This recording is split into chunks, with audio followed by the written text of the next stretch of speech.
الله الرحمن الرحيم إن الحمد لله نحمده ونستعينه ونستغفره من يهده الله فلا مضل له ومن يضلل فلا هادي له وأشهد أن لا إله إلا الله وحده لا شريك له وأشهد أن سيدنا ونبينا وحبيبنا وشفيعنا وقرة أعيننا محمدًا عبده ورسوله صلى الله تبارك وتعالى عليه وعلى آله وأصحابه وأزواجه وذريته وبارك وسلم تسليمًا كثيرا أما بعد فأعوذ بالله من الشيطان الرجيم بسم الله الرحمن الرحيم أحسب الناس أن يتركوا أن يقولوا آمنا وهم لا يفتنون وقال تعالى وَلَنَبْلُوَنَّكُمْ بِشَيْءٍ مِّنَ الْخَوْفِ وَالْجُوعِ وَنَقْصٍ مِّنَ الْأَمْوَالِ وَالْأَنفُسِ وَالثَّمَرَاتِ وَبَشِّرِ الصَّابِرِينَ الَّذِينَ إِذَا أَصَابَتْهُم مُّصِيبَةٌ قَالُوا إِنَّا لِلَّهِ وَإِنَّا إِلَيْهِ رَاجِعُونَ وقال النبي صلى الله عليه وسلم أشد الناس بلاءً الأنبياء ثم الأمثل فالأمثل سبحان ربك رب العزة عما يصفون وسلام على المرسلين والحمد لله رب العالمين اللهم صل على سيدنا محمد وعلى آل سيدنا محمد وبارك وسلم.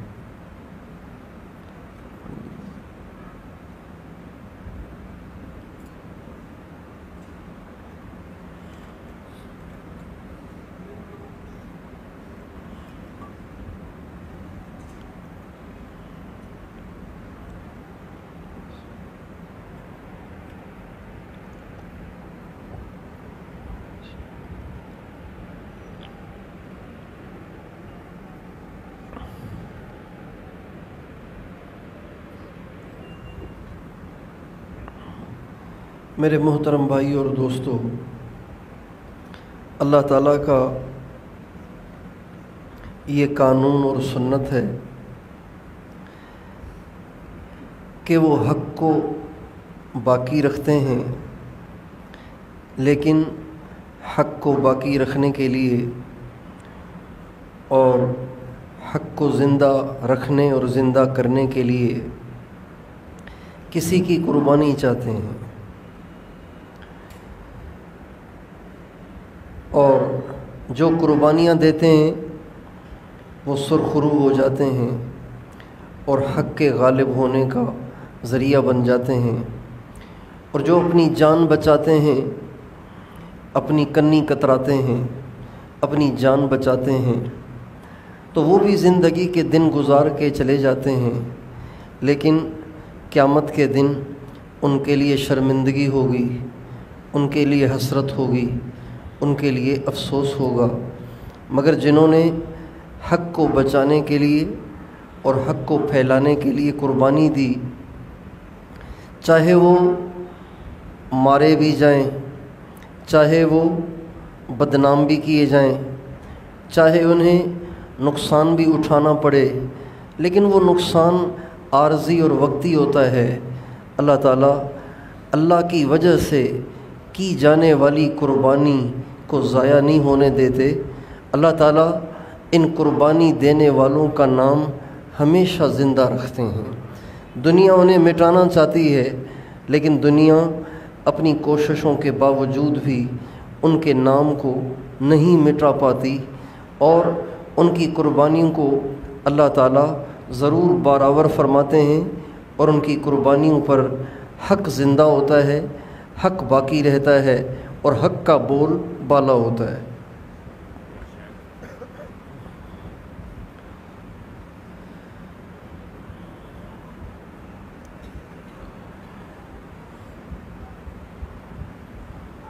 حضرت معاویہ رضی اللہ تعالی عنہ کے انتقال کے بعد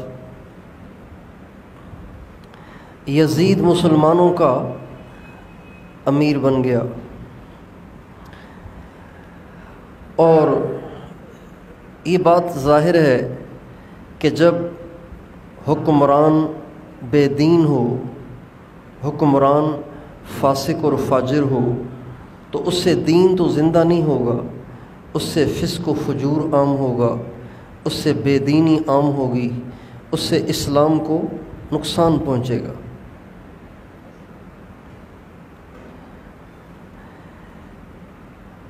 جب کسی قوم کا بڑا بگڑتا ہے تو اس کا بگاڑ اپنی ذات تک محدود نہیں رہتا، بلکہ اس کا فساد، اس کا بگاڑ، اس کی خرابی اس کی قوم میں بھی سرایت کرتی چلی جاتی ہے۔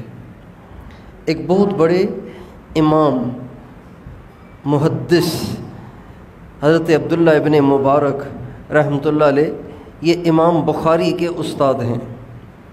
وہ فرماتے ہیں هل افسد الدین الا الملوک واحبار سوء ورهبانها، ہمیشہ دین کو تین طبقوں نے مٹایا ہے، تین قسم کے لوگوں نے دین کو نقصان دیا ہے۔ ایک بادشاہ، چونکہ ان کی زندگی میں دین نہیں ہوتا، وہ خود اللہ کے نافرمان ہوتے ہیں اور وہ خود عہدے اور طاقت کے نشے میں مدہوش ہوتے ہیں، لہٰذا ان کو اللہ کی فرما برداری کی بات سوجتی ہی نہیں ہے۔ وہ اپنی خواہشات اور اپنی منمانیوں میں اتنے آگے بڑھ جاتے ہیں کہ خود تو بے دین ہوتے ہیں اور ان کو بھی بے دین بنا دیتے ہیں۔ تو دین کو مٹانے والے ہمیشہ تین لوگ رہے ہیں جنہوں نے دین کو نقصان پہنچایا۔ ایک الملوک، بادشاہ، اور احبار سوء ورهبانها، اور وہ علماء جو نام کے علماء ہیں لیکن ان کے دل میں دنیا بسی ہوئی ہے، اور وہ دین کو استعمال کرتے ہیں، دین کے کارڈ کو استعمال کرتے ہیں اور اس سے دین کا نقصان کرتے ہیں، اور بادشاہوں کی چاہتوں کے مطابق ان کو فتوے دیتے ہیں، ان کو گنجائش دیتے ہیں۔ ایسے درباری مولوی اور ایسے مال کے لالچی مولوی، ان کے ذریعے سے بھی دین کو نقصان پہنچتا ہے۔ وَأَحْبَارُ سُوءٍ وَرُهْبَانُهَا، اور تیسرے وہ لوگ جن سے دین کو نقصان پہنچتا ہے وہ ہیں جو اللہ والے نہیں ہیں لیکن اللہ والوں کا لبادہ اوڑھ کر وہ لوگوں سے مال بٹورتے ہیں۔ خود پیر نہیں ہیں لیکن لوگوں سے پیسے نکالنے کے لیے، لوگوں کی عزت کو وصول کرنے کے لیے، لوگوں کی جیبیں کاٹنے کے لیے اور لوگوں سے اپنے مطلب پورے کرنے کے لیے وہ اللہ والوں کا لبادہ اوڑھ لیتے ہیں۔ یہ تین طبقات ہیں جو ہمیشہ دین کو نقصان پہنچاتے ہیں، بادشاہ، برے علماء اور برے پیر۔ یہ تین طبقات ہیں جو ہمیشہ دین کو نقصان پہنچاتے ہیں۔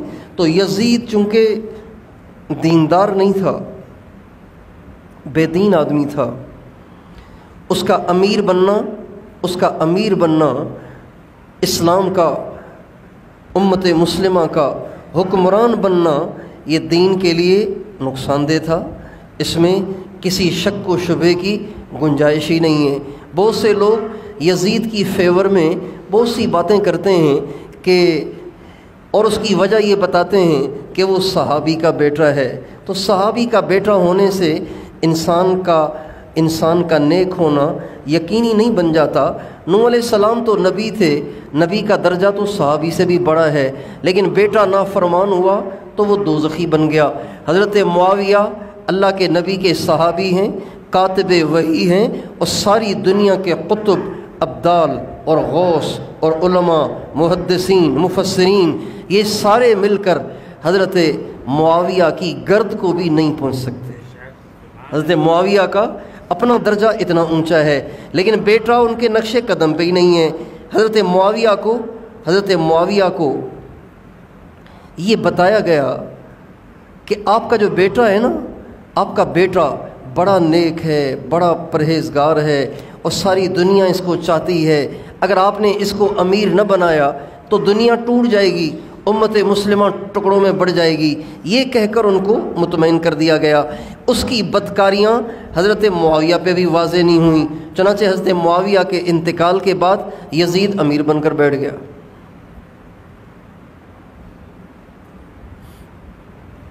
جب وہ امیر بن گیا تو اس کے امیر بننے کا اسلام کو نقصان یقینی تھا، اس کے امیر بننے کا اسلام کو نقصان یقینی تھا، لیکن اس کو بھی یہ اندازہ تھا کہ چونکہ میں لائق ہی نہیں ہوں، میں مستحق ہی نہیں ہوں، اور میری وہ سطح ہی نہیں ہے کہ مجھے ساری دنیا امیر مانے۔ اور سب سے زیادہ اس کو خطرہ 3 شخصوں سے تھا، حضرت امام حسین، حضرت عبداللہ ابن زبیر، حضرت عبداللہ ابن عمر، بلکہ چوتھے حضرت عبداللہ ابن عباس۔ سب سے زیادہ اس کو ان 4 شخصوں سے خطرہ تھا کہ یہ اگر میری بیعت کر لیں تو ساری دنیا بھی مجھے امیر مان لے گی، اور اگر انہوں نے بیعت نہ کی تو پھر امت مسلمہ مجھے امیر ماننے کے لیے تیار نہ ہوگی۔ لیکن ان 4 میں بھی 3 کی زیادہ فکر تھی، امام حسین، حضرت عبداللہ ابن زبیر، حضرت عبداللہ ابن عمر۔ عبداللہ ابن عباس تو اپنے علمی کاموں میں زیادہ مصروف رہتے تھے، اس لیے اس کو خطرہ نہیں تھا۔ چنانچہ اس نے مدینے کا جو امیر تھا وہ اس کا چچا زاد بھائی تھا، ولید بن عتبہ بن ابی سفیان۔ اس نے اس کی طرف خط لکھا کہ تم فوری طور پر حسین سے، عبداللہ ابن زبیر سے فوری طور پر میرے امیر ہونے کی بیعت لو، اور ان کو اس بات پہ آمادہ کرو کہ وہ مجھے اپنا امیر تسلیم کر لیں۔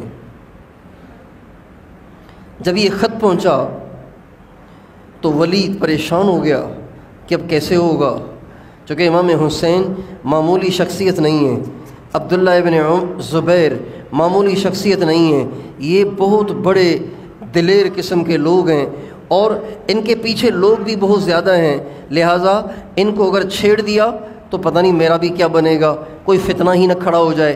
چنانچہ اس نے مروان بن حکم کو بلایا اور کہا کیا کرنا چاہیے۔ اس نے کہا بس آپ ان کو بلائیں اور آپ ان کو یہ نہ بتائیں کہ آپ کو کس کام کے لیے بلا رہا ہوں، آپ ان کو بلائیں اور ان کو بلا کے ان کو کہیں کہ یزید نے مجھے خط لکھا ہے، تم یہیں کھڑے کھڑے میرے ہاتھ پہ یزید کی طرف سے بیعت کرو، یزید کے ہاتھ پر میرے توسط سے بیعت کرو۔ چنانچہ اس نے جس شخص کو ان دونوں حضرات کو بلانے کے لیے بھیجا، وہ ڈھونڈتے ڈھونڈتے جب مسجد میں آیا تو امام حسین بھی مسجد میں تھے، عبداللہ ابن زبیر رضی اللہ عنہم یہ بھی مسجد میں تھے۔ جب وہ شخص پیغام لے کر آیا تو یہ دونوں ذہین بھی بہت تھے، امام حسین بھی اعلیٰ درجے کے ذہین، عبداللہ ابن زبیر بھی اعلیٰ درجے کے ذہین، سمجھ گئے کہ کس لیے بلایا جا رہا ہے۔ چنانچہ اس قاصد سے کہا تم چلے جاؤ، ہم آ جاتے ہیں۔ جب وہ چلا گیا تو آپس میں مشورہ کیا کہ یہ کیا مقصد ہے، کیوں بلا رہا ہے؟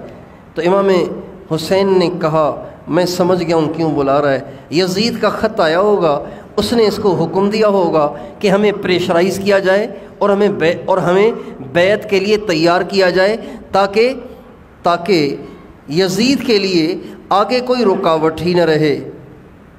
تو عبداللہ بن زبیر نے کہا پھر کیا کرنا چاہیے؟ کہ کرنا یہ چاہیے کہ اس نے بلایا ہے، ہم چلے جاتے ہیں، میں اپنے ساتھ کچھ اپنے دوست نوجوانوں کو لے جاتا ہوں، ان کو باہر کھڑا کر لوں گا، خود اندر چلا جاؤں گا، اگر اس نے مجھے قتل کرنے کا ارادہ کیا تو پھر میں اپنے نوجوانوں کو بلا لوں گا اور پھر اچھی طرح ہم ولید کی خبر لیں گے۔ یزید نے خط میں یہ بھی لکھا تھا اگر وہ مان جائیں اگر وہ میرے ہاتھ پہ بیعت کرنے کے لیے تیار ہو جائیں تو بہت اچھا، نہ ہو تو وہیں ان کو قتل کر دو، امام حسین کو بھی شہید کر دو اور عبداللہ ابن زبیر کو بھی شہید کر دو، اور جو رکاوٹ بنے اس کو شہید کر دو۔ چنانچہ امام حسین اپنے ساتھ نوجوانوں کا ایک مجموعہ لے کر گئے، ان کو باہر کھڑا کیا، خود اندر تشریف لے گئے اور گئے تو بات وہی نکلی۔ ولید بن عتبہ نے خط نکال کے باہر رکھا اور کہا یزید کا حکم ہے، آپ سے بیعت لینی ہے، آپ کو یزید کو امیر ماننا پڑے گا۔ تو حضرت امام حسین نے انکار تو نہیں کیا، فرمانے لگے میرے جیسے آدمی کے لیے گھر کے اندر چھپ کے بیعت کرنا اچھا نہیں ہے، میں یہاں سے جاؤں گا، لوگوں کو جمع کروں گا، پھر اس کے بعد جو ہوگا سو دیکھا جائے گا۔ وعدہ نہیں کیا کہ بیعت کروں گا۔ جب یہ کہہ کر امام حسین نکلنے لگے تو مروان بن حکم نے ولید بن عتبہ سے کہا یہ جو حسین تمہیں پہلا پھسلا کے واپس جا رہا ہے یہ تیرے ہاتھ نہیں آئے گا، اگر یزید کی بیعت لینی ہے تو یہیں لے، اگر نہیں کرتا تو یہیں اسے قتل کر، ورنہ باہر جا کے فتنہ پھیلائے گا۔ امام حسین کے سامنے ہی اس نے یہ کہہ دیا، مروان بن حکم نے۔ امام حسین نے جب یہ سنا تو امام حسین بہت غصے ہوئے مروان بن حکم پہ اور فرمانے لگے تو کون ہوتا ہے مجھے شہید کرنے والا، مجھے قتل کرنے والا؟ یہ کہہ کے اس پہ غصے ہو کر اس کو 2-4 باتیں سنا کے امام حسین غصے میں بھر کے وہاں سے باہر نکل گئے۔ جب یہ بات واضح ہو گئی کہ اب یہ مجبور کریں گے، پریشرائز کریں گے، یزید کے ہاتھ پہ بیعت کرنے کے لیے ہمیں مجبور کیا جائے گا، اور یزید کے ہاتھ پہ ہمارا بیعت کرنا یعنی یزید جو کرے اس کو تسلیم کرنا، چاہے وہ غلط کرے، چاہے وہ صحیح کرے، چاہے وہ گناہ کرے، چاہے وہ برائیاں کرے، چاہے وہ برائیاں پھیلائے، ان ساری باتوں کو ہمیں تسلیم کرنا پڑے گا، اور جو برائی پر راضی ہو وہ بھی برائی کرنے والے کے ساتھ برائی میں شریک ہو جاتا ہے۔ چنانچہ امام حسین رضی اللہ عنہ اپنے گھر والوں کو لے کر مدینے کو چھوڑ کر مکے چلے گئے۔ عبداللہ بن زبیر بھی وہاں سے مکے کو چلے گئے۔ جب امام حسین اور حضرت عبداللہ بن زبیر یہ حضرات مدینے کو چھوڑ کر مکے چلے گئے تو ولید بن عتبہ کو یہ بات ناگوار گزری، اور اس نے ایک لشکر 2000 آدمیوں کا تیار کیا ان حضرات کو گرفتار کرنے کے لیے اور ان سے لڑنے کے لیے۔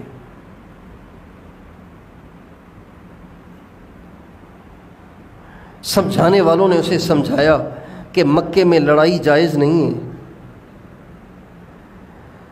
اس نے حدیث کو تروڑنا مروڑنا شروع کر دیا، اس کی توجیحات بیان کرنا شروع کر دیں کہ نہیں اس کا یہ مطلب ہے اور اس کا وہ مطلب ہے۔ ہمارے نبی کی حدیث کو اس نے آگے پیچھے کرنا شروع کر دیا، اور اس نے بہرحال لشکر بھیج دیا۔ جب وہ لشکر آیا تو مکے سے باہر آ کے ٹھہر گیا، اور حضرت عبداللہ بن زبیر کو پیغام بھیجا کہ آپ شرافت سے باہر آ جائیں ورنہ ہمیں مکے میں آ کے جنگ کرنی پڑے گی۔ حضرت عبداللہ بن زبیر نے کچھ لوگوں کو تیار کیا، وہ وہاں گئے اور ان لوگوں سے لڑے، اور اللہ نے ان کو فتح دے دی، اور جو ان کا سپہ سالار بن کے آیا تھا وہ گرفتار ہو گیا۔ گرفتار نہیں ہو گیا بلکہ وہ ایک جگہ جا کے چھپ گیا، اور یہ فتنہ رفع دفع ہو گیا۔ حضرت امام حسین جب مکہ معظمہ تشریف لائے اپنے اہل و عیال کو لے کر تو وہیں رہ رہے تھے، جب کوفہ والوں کو، عراق کا ایک شہر ہے کوفہ جہاں حضرت علی المرتضیٰ رضی اللہ عنہ نے اپنی زندگی گزاری اور جہاں انہوں نے اپنی خلافت کو قائم فرمایا، اس شہر کا نام کوفہ ہے۔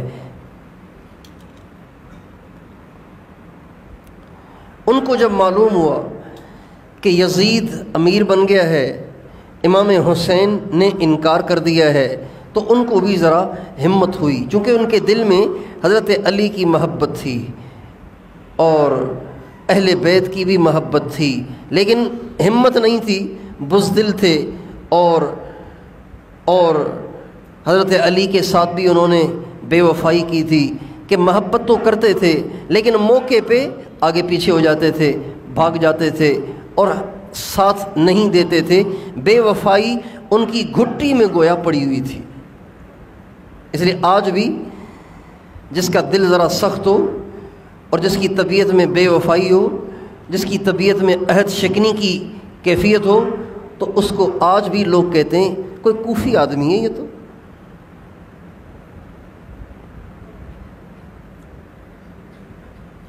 ان کو جب معلوم ہوا کوفہ والوں کو کہ امام حسین تو مدینے کو چھوڑ کے مکے چلے گئے ہیں اور یزید امیر بن گیا ہے، تو وہ لوگ بھی نہیں چاہتے تھے کہ یزید جیسے برے آدمی کے ہاتھ پہ بیعت کریں۔ چنانچہ انہوں نے امام حسین کو خط لکھا اور کہا، اے اللہ کے نبی کے بیٹے، اے اہل بیت اعظام، ہمیں پتہ چلا ہے کہ یزید ہمارا امیر بن گیا ہے، بخدا وہ بالکل اس لائق نہیں ہے کہ وہ اس کو امت مسلمہ کا امیر بنایا جائے، بے شک آپ ہی اس کے حقدار ہیں، لہٰذا آپ ہمارے پاس تشریف لائیں، ہم آپ کا ساتھ دیں گے، آپ کا ساتھ دیں گے۔ جیسے آپ کے ابا نے کوفہ کو مرکز بنایا اور کوفہ سے انہوں نے آگے اپنی خلافت کو پھیلایا، آپ بھی کوفہ میں آ جائیں، ہم سب آپ کے ساتھ ہیں، اور آپ کے ذریعے سے اللہ دین کی حفاظت کرے گا اور نالائقوں سے اللہ امت کو بچائے گا۔ امام حسین کے پاس خط آیا تو امام حسین نے سوچا کہ پتہ نہیں یہ ایسے ہی کسی دو چار آدمی نے لکھ لیا ہوگا، تو دو چار آدمیوں کے کہنے پہ تو جانا ٹھیک نہیں ہے، اتنی بڑی رسک لینا مناسب نہیں ہے۔ مگر انہوں نے ایک اور خط بھیجا، ایک اور خط بھیجا، ایک اور خط بھیجا، پھر وفد بھیجا، ایک جماعت بھیجی، ایک اور جماعت، ایک اور جماعت، ایک اور جماعت، 150 خطوط انہوں نے لکھے امام حسین کو۔ کتنے خطوط لکھے؟ 150 خطوط لکھے، اور جو جماعتیں بنا کر بھیجیں امام حسین کو بلانے کے لیے، وہ اس کے علاوہ علیحدہ ہیں، اور ان سب میں ان کو یہ باور کرایا گیا آپ تشریف لائیں، ہم سب آپ کے محبت کرنے والے، ہم سب آپ کے جاں نثار ہیں، آپ آئیں، ہم آپ کا ساتھ دیں گے، آپ کوفہ کو مرکز بنائیں اور یہاں سے اپنی خلافت کو پھیلائیں، اور ہم خود بھی یزید سے بیزار ہیں۔ چنانچہ جب 150 خطوط آ گئے اور اتنے سارے وفود آ گئے، تو بتائیے جو حق چاہتا ہو، اسلام کا بول بالا چاہتا ہو، جو سنت کی ترویج چاہتا ہو، جو اپنے نانا کے دین کا زندہ ہونا چاہتا ہو، اس کے لیے مناسب ہے کہ اتنی ساری پیشکشوں کے بعد بھی وہ کہے نہیں جی مجھے آپ پہ بھروسہ نہیں ہے؟ کیوں جی آپ سے پوچھتا ہوں، مناسب ہے؟ 150 خطوط اور وفود ہی وفود کے بعد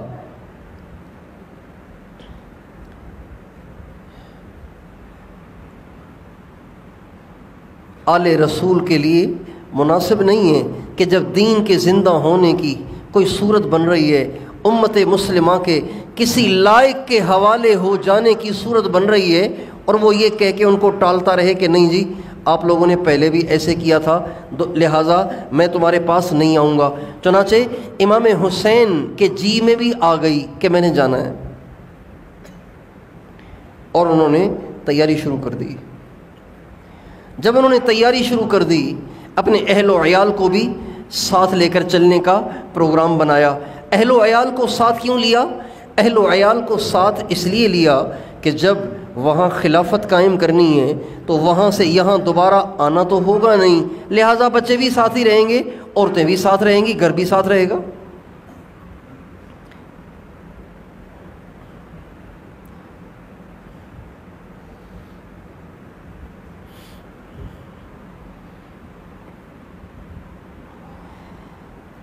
جب یہ تیاری شروع ہوئی تو یہ بات پھیلنا شروع ہو گئی۔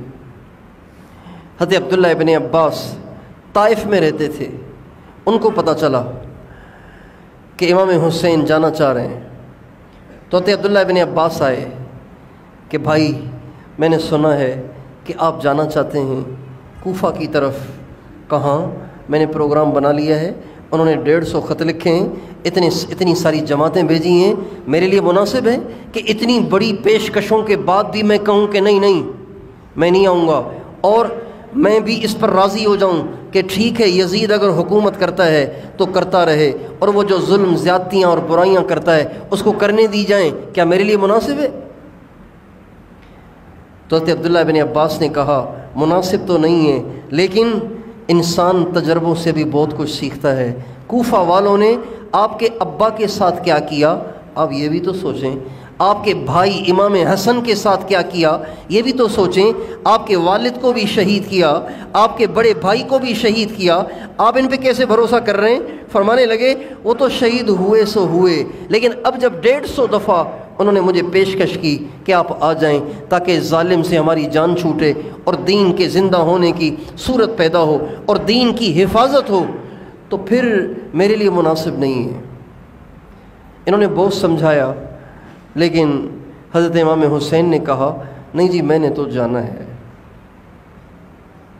اگلے دن دوبارہ عبداللہ ابن عباس آ گئے، کہنے لگے بھائی میں صبر کرنے کی کوشش کر رہا ہوں لیکن کیا کروں، مجھ سے صبر ہی نہیں ہوتا، لہٰذا میں دوبارہ آپ کی خدمت میں آ گیا ہوں، میں آپ کو اللہ کا واسطہ دیتا ہوں، آپ مہربانی کر کے نہ جائیں، آپ یہیں ٹھہر جائیں، آپ نہ جائیں، اور اگر آپ کا اصرار ہے کہ جانا ہی جانا ہے تو مہربانی کریں بیوی بچوں کو نہ لے جائیں، اہل و عیال کو یہیں چھوڑ جائیں، اس لیے کہ مجھے ڈر ہے کہ آپ یہاں سے جائیں اور اہل کوفہ آپ سے بے وفائی کریں اور وہی یزید کے ساتھی بن کر آپ کو شہید کریں اور آپ بھی حضرت عثمان کی طرح اپنے بیوی بچوں کے سامنے شہید نہ کر دیے جائیں، تو یہ بہت بڑا نقصان ہو جائے گا، آپ ایسے نہ کریں۔ تو عبداللہ ابن حضرت امام حسین نے فرمایا بھائی آپ نے بڑی خیر خواہی کی بات کی اور بڑی میری ہمدردی کی بات کی، میں استخارہ کروں گا، پھر جو سمجھ میں آیا وہ کروں گا۔ ان کا آپ استخارہ کر لیں۔ استخارہ کیا، استخارے میں کیا ہوا کچھ پتہ نہیں۔ امام حسین اپنے ارادے پہ ڈٹے رہے اور جانے کی تیاری کر لی۔ جب نکلنے لگے تو حضرت عبداللہ ابن جعفر جو وہاں نہیں تھے، کہیں دور تھے، شاید مدینے میں تھے یا کہاں تھے، حضرت عبداللہ ابن جعفر وہاں نہیں تھے، انہوں نے ایک خط لکھا اور قاصد کے ہاتھ میں پکڑایا اور اسے تیز دوڑایا، کہا جلدی جاؤ اور جا کے امام حسین تک پہنچو اور ان کو میرا خط سناؤ اور ان کو آگے نہ جانے دینا، ان کو رو کے رکھنا، میں بھی پیچھے آ رہا ہوں۔ حضرت عبداللہ ابن جعفر جو حضرت امام حسین کے کزن تھے، چچا زاد بھائی تھے، تایا زاد بھائی تھے، انہوں نے خط لکھا۔ خط میں کیا تھا؟ خط میں یہ تھا کہ بھائی میں نے سنا ہے کہ آپ کوفہ جا رہے ہیں، کوفہ والے آپ کو بلا رہے ہیں اور آپ وہاں جا رہے ہیں، میری آپ سے درخواست ہے آپ نہ جائیں، آپ نہ جائیں، اس لیے کہ کوفہ والوں سے اچھائی کی توقع نہیں ہے، کوفہ والوں سے وفاداری کی امید نہیں کی جا سکتی۔ اور پھر فرمایا اگر آپ کو کچھ ہو گیا تو اس وقت پوری روئے زمین پر آپ اللہ کی نشانی ہیں، رسول اللہ صلی اللہ علیہ وسلم کی نشانی ہے، اگر آپ کو کچھ ہو گیا تو روئے زمین سے اللہ کا نور بجھ جائے گا۔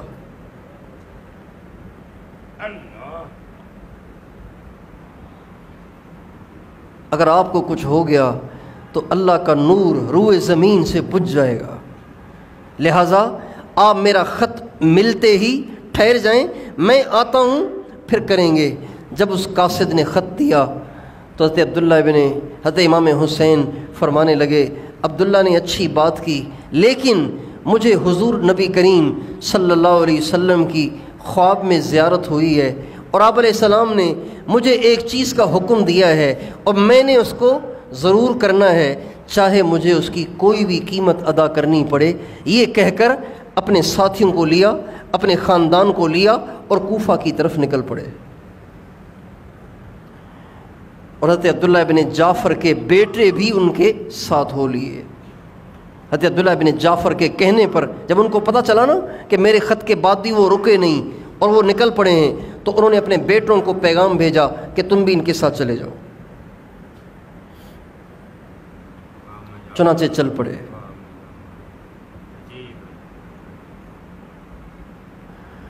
اس سے پہلے یہ ہوا جب وہ خطوط آئے اور وفود آئے تو امام حسین نے ایک خط لکھا، وہ اپنے تایازاد بھائی حضرت مسلم بن عقیل کو دیا اور کہا آپ کوفہ جائیں اور کوفہ والوں کو جا کے میرا یہ خط پڑھ کے سنائیں۔ اس خط میں لکھا تھا کہ میرے پاس تمہارے خطوط بھی آئے، تمہارے وفد بھی آئے، اور میں نے تمہارے پاس آنا طے کر لیا ہے، لیکن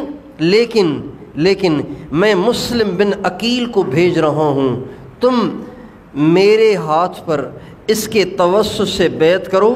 جب یہ بات ثابت ہو جائے گی کہ تم نے میرے ہاتھ پر بیعت کر لی اور تم سب کے سب عملاً حقیقتاً میرے ساتھ ہو، تم پھر میں بھی آ جاؤں گا۔ تو اب کتنی مضبوط بات ہو گئی۔ عبداللہ بن عباس کہہ رہے تھے رضی اللہ عنہما غدار ہیں، بے وفا ہیں، بے وفائی کریں گے۔ حضرت عبداللہ بن جعفر نے بھی یہی کہا، مسلم بن عقیل کو بھیجا تو بات واضح ہو جائے گی۔ جب ایک دفعہ وہ بیعت کر لیں گے اور وہ سب کے سب ایک ہاتھ پہ جمع ہو جائیں گے تو بات واضح ہو جائے گی۔ چنانچہ مسلم بن عقیل رضی اللہ تعالیٰ عنہ امام حسین کا خط لے کر جب کوفہ پہنچے اور کوفہ والے ان کا سن کر جمع ہوئے اور امام حسین کا خط پڑھ کے انہوں نے سنایا۔ اس خط میں پتہ ہے کیا لکھا ہوا تھا؟ عجیب مضمون ہے وہ، عجیب مضمون ہے وہ۔ اس مضمون کو پڑھنے سے یہ بات ہر شخص پہ واضح ہو جاتی ہے کہ امام حسین کی قربانی کی اصل وجہ کیا ہے۔ اس میں امام حسین نے چند جملے لکھے ہیں، اور وہ جملے یہ ہیں کہ لوگو تم دیکھ رہے ہو کہ رسول اللہ صلی اللہ علیہ وسلم کی سنت کو مٹایا جا رہا ہے اور بدعات کو عام کیا جا رہا ہے۔ میں تمہیں کتاب اللہ اور سنت رسول اللہ کی دعوت دیتا ہوں، تم میرا ساتھ دو۔ میں تمہیں کتاب اللہ کی دعوت دیتا ہوں، رسول اللہ کی سنت کی دعوت دیتا ہوں، تم میرا ساتھ دو۔ جب یہ خط حضرت مسلم بن عقیل نے کوفہ والوں کو پڑھ کے سنایا تو سارے کوفہ کے لوگ زار و قطار رونے لگ گئے اور بڑھ چڑھ کر حضرت مسلم بن عقیل کے ہاتھ پہ ہاتھ رکھ کر بیعت کرنے لگ گئے۔ ہم یزید کو امیر نہیں مانتے، ہم آپ کے ہاتھ پہ بیعت کرتے ہیں، یہ کہہ کر وہ بیعت کرتے رہے، یہاں تک کہ کوفہ کے 18,000 آدمیوں نے حضرت مسلم بن عقیل کے ہاتھ پہ بیعت کر لی۔ کتنے آدمیوں نے؟ بہت بڑی بات ہے۔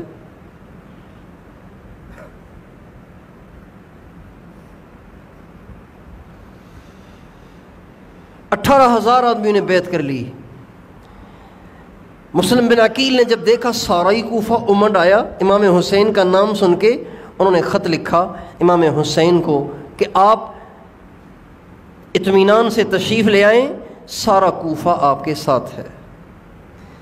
امام حسین اس خط کو ملتے ہی بیوی بچوں کو لیا اور چل پڑے۔ ادھر جب سارا کوفہ مسلم بن عقیل پر جمع ہو گیا تو اس وقت کوفہ کے جو امیر تھے انہوں نے مسجد میں جمع ہو کر خطبہ دیا، لوگوں کو اکٹھا کر کے خطبہ دیا، بیان کیا اور کہا لوگوں میں نے سنا ہے کہ تم بغاوت کرنا چاہتے ہو اور مسلم بن عقیل کو تم نے بلایا ہے، دیکھو میں لڑنا نہیں چاہتا، میں کوئی نقصان کرنا نہیں چاہتا، لیکن یہ تمہارا طرز طریقہ ٹھیک نہیں ہے، لہٰذا تم یہ صورت اختیار مت کرو۔ جب انہوں نے یہ کہا تو ایک شخص کھڑا ہو گیا، بنو امیہ کا ایک حلیف کھڑا ہو گیا، یعنی جس کا اس سے معاہدہ تھا بنو امیہ سے مراد یزید اور دوسرے لوگ۔ وہ کھڑا ہو گیا، کہنے لگا امیر صاحب آپ امیر ہیں کیا ہیں، اتنی ڈھیلی بات کر رہے ہیں، ادھر بغاوت ہو رہی ہے اور آپ ایسے ہی حکمت بصیرت کی باتیں کر رہے ہیں، آپ کو فوری طور پہ ایکشن لینا چاہیے، مسلم بن عقیل کو گرفتار کرنا چاہیے، اس کو قتل کر دینا چاہیے، جو اس کا ساتھ دے ان سب کو قتل کر دینا چاہیے، اور آپ بزدلی کیوں دکھا رہے ہیں؟ تو وہ کہنے لگے، اہل بیت سے محبت کرتے تھے، وہ کہنے لگے میں اللہ کو راضی کرتے ہوئے بزدل کہلایا جاؤں یہ زیادہ اچھا ہے اس بات سے کہ اللہ کو ناراض کر کر دلیر بن جاؤں۔ لہٰذا اگر تم اس کو بزدلی کہتے ہو تو کہتے رہو۔ جب اس شخص نے دیکھا کہ امیر تو بالکل ہی ڈھیلا ڈالا ہو رہا ہے تو اس نے خط لکھا یزید کو، براہ راست یزید کو خط لکھا اور کہا کوفہ تیرے ہاتھ سے نکل گیا ہے، بصرہ بھی نکل جائے گا، اگر تو کچھ کرنا چاہتا ہے تو فوری طور پر کوفہ کا امیر تبدیل کر، کوفہ کا امیر تبدیل کر، یہاں کسی ایسے آدمی کو بھیج جو مار مار کے ان کو سیدھا کر دے اور ان کے دل دماغ سے حسین اور اس کی بیعت کو باہر نکال دے۔ جب یہ خط یزید کو پہنچا تو یزید نے اس کا جو مشیر تھا، مشیر اس کو بلایا۔ وہ مشیر عیسائی تھا۔ مشیر کون تھا؟ سرجون اس کا نام تھا، سرجون اس کا نام تھا۔ اس کو بلایا، کہا مسئلہ خراب ہو رہا ہے، کیا کرنا چاہیے؟ کہ رائے دوں، قبول کرو گے؟ کہ ہاں۔ کہ میری رائے یہ ہے کہ ابن زیاد، عبید اللہ بن زیاد کو تم فوری طور پر کوفے کا امیر مقرر کرو اور اس کو حکم کرو کہ مسلم بن عقیل کو جا کے قتل کر دے، اس کے ماننے والوں کو بھی قتل کرے، جو سیدھا ہو جائے تو ٹھیک ہے ورنہ اس کو بھی قتل کر دے۔ ان کا ٹھیک۔ ابن زیاد کو بلایا گیا۔ ابن زیاد سے یزید نے کہا ہم تجھے کوفے کا اور بصرے کا امیر بناتے ہیں، تم چلے جاؤ یہاں سے اور جا کے وہاں سنبھالو سارا کام۔ ابن زیاد آیا، دو آدمی اپنے ساتھ اور لے لیے، شریک بن آور اور مسلم بن عمر باہلی، یہ دو شخصوں کو ساتھ لے کے وہ کوفہ پہنچا۔ اچھا جب کوفہ پہنچا نا تو کوفہ والوں کو تو انتظار تھا امام حسین کا۔ جب ابن زیاد دو آدمی لے کر کوفہ میں داخل ہوا تو سارے کوفہ میں شور مچ گیا، امام حسین آ گئے، امام حسین آ گئے، امام حسین آ گئے۔ سارا کوفہ امنڈ آیا امام حسین کی زیارت کے لیے، چونکہ وہ جانتے تو نہیں تھے، پہچانتے نہیں تھے، چہرے سے واقف نہیں تھے، لہٰذا ابن زیاد ہی کو امام حسین سمجھنے لگ گئے، اور جہاں سے ابن زیاد گزرتا اس پہ اس کا استقبال ہوتا، وہ سارے کہتے مرحبا بابن رسول اللہ، مرحبا رسول اللہ کا بیٹا آ گیا۔ ابن زیاد اندر ہی اندر یہ دیکھ کر اندر ہی اندر وہ ذبح ہوتا رہا، اندر ہی اندر اس کو مرچیں لگتی رہیں، اندر ہی اندر میں وہ جلتا رہا اور بھنتا رہا کہ ارے یہ تو سارا کوفہ حسینی ہو چکا ہے، سارا ہی کوفہ حسین کی طرف ہو چکا ہے۔ بہرحال کرتے کرتے جو مدینے کے امیر تھے ان کا دروازہ جا کے ابن زیاد نے کھٹکھٹایا۔ جب دروازہ کھٹکھٹایا تو وہ سمجھے کہ مسلم بن عقیل آ گئے ہیں، تو وہ کہنے لگے مسلم آپ میرا دروازہ نہ کھٹکھٹائیں، آپ اندر نہ آئیں، میں آپ پہ ہاتھ نہیں اٹھانا چاہتا، مہربانی کر کے آپ یہاں سے چلے جائیں۔ تو ابن زیاد نے آہستہ سے کہا میں مسلم نہیں ہوں، یزید کا بھیجا ہوا ابن زیاد ہوں۔ انہوں نے دروازہ کھولا، وہ اندر آئے، ابن زیاد اندر آیا اور وہاں بیٹھ کے پھر اس نے سوچا کہ یہ تو سارا ہی کوفہ مسلم کے ہاتھ پہ بیعت کر چکا ہے اور امام حسین کا دیوانہ بن چکا ہے، تو کیا کرنا چاہیے؟ چنانچہ اس نے نماز کا وقت ہوا، منبر پہ چڑھ کے اس نے اعلان کیا میں ابن زیاد ہوں، یزید کا بھیجا ہوا ہوں، کوفہ کا گورنر مجھے بنا دیا گیا ہے، اور میں تمہیں حکم کرتا ہوں، میں نے سنا ہے کہ تم سارے کے سارے مسلم کے ہاتھ پہ بیعت کر چکے ہو اور امام حسین کی طرف جا رہے ہو، لہٰذا میں تمہیں حکم کرتا ہوں شرافت سے سیدھے ہو جاؤ، جو سیدھا ہو جائے گا اس کو ہم چھوڑ دیں گے، جو سیدھا نہیں ہوگا ہم اس کے گھر کے دروازے پہ اس کو سولی چڑھائیں گے، اور سارے ماننے والوں کا ہم برا حشر کریں گے، لہٰذا تم سارے سیدھے ہو جاؤ۔ اب یہ جو اعلان ہوا، دھمکی آمیز جو اعلان ہوا، تو کوفہ والے کوفی تو تھے ہی، تو ایک دم گراف گرنا شروع ہوا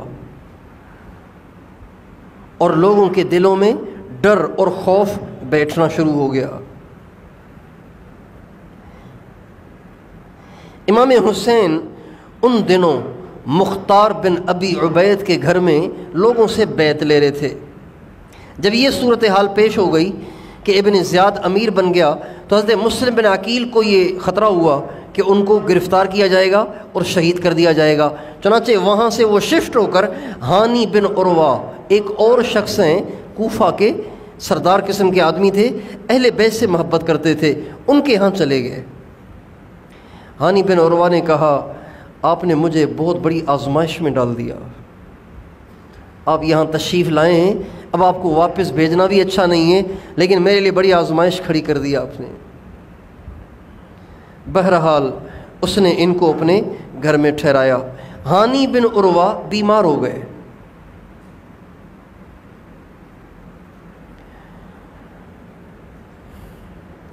جب وہ بیمار ہوا تو ابن زیاد کو معلوم ہوا کہ ہانی بن عروہ بیمار ہو گیا ہے۔ چنانچہ اس نے عیادت کے لیے آنے کا پروگرام بنایا۔ جس شخص کے ذریعے سے اس نے یہ پیغام بھجوایا، اللہ کی شان دیکھیے، وہ بھی اہل بیت سے محبت کرتا تھا۔ اس نے آ کے مسلم بن عقیل سے کہا بات یہ ہے کہ آج ابن زیاد ہانی بن عروہ کی عیادت کے لیے آئے گا، آپ کمرے کے اندر چھپ کے بیٹھ جانا، اور ہانی بن عروہ سے کہا تمہارے گھر میں آ رہا ہے ابن زیاد، تمہارے گھر میں آ رہا ہے، لہٰذا تم ایسی کوئی ترتیب بناؤ، ایسی کوئی اسکیم بناؤ، جو ہی وہ تمہارے گھر میں گھسے تم اسے قتل کروا دو۔ ہانی بن عروہ کہنے لگے یہ شرافت کے خلاف ہے کہ گھر میں آئے ہوئے کو قتل کیا جائے، گھر میں آئے ہوئے کو قتل کیا جائے۔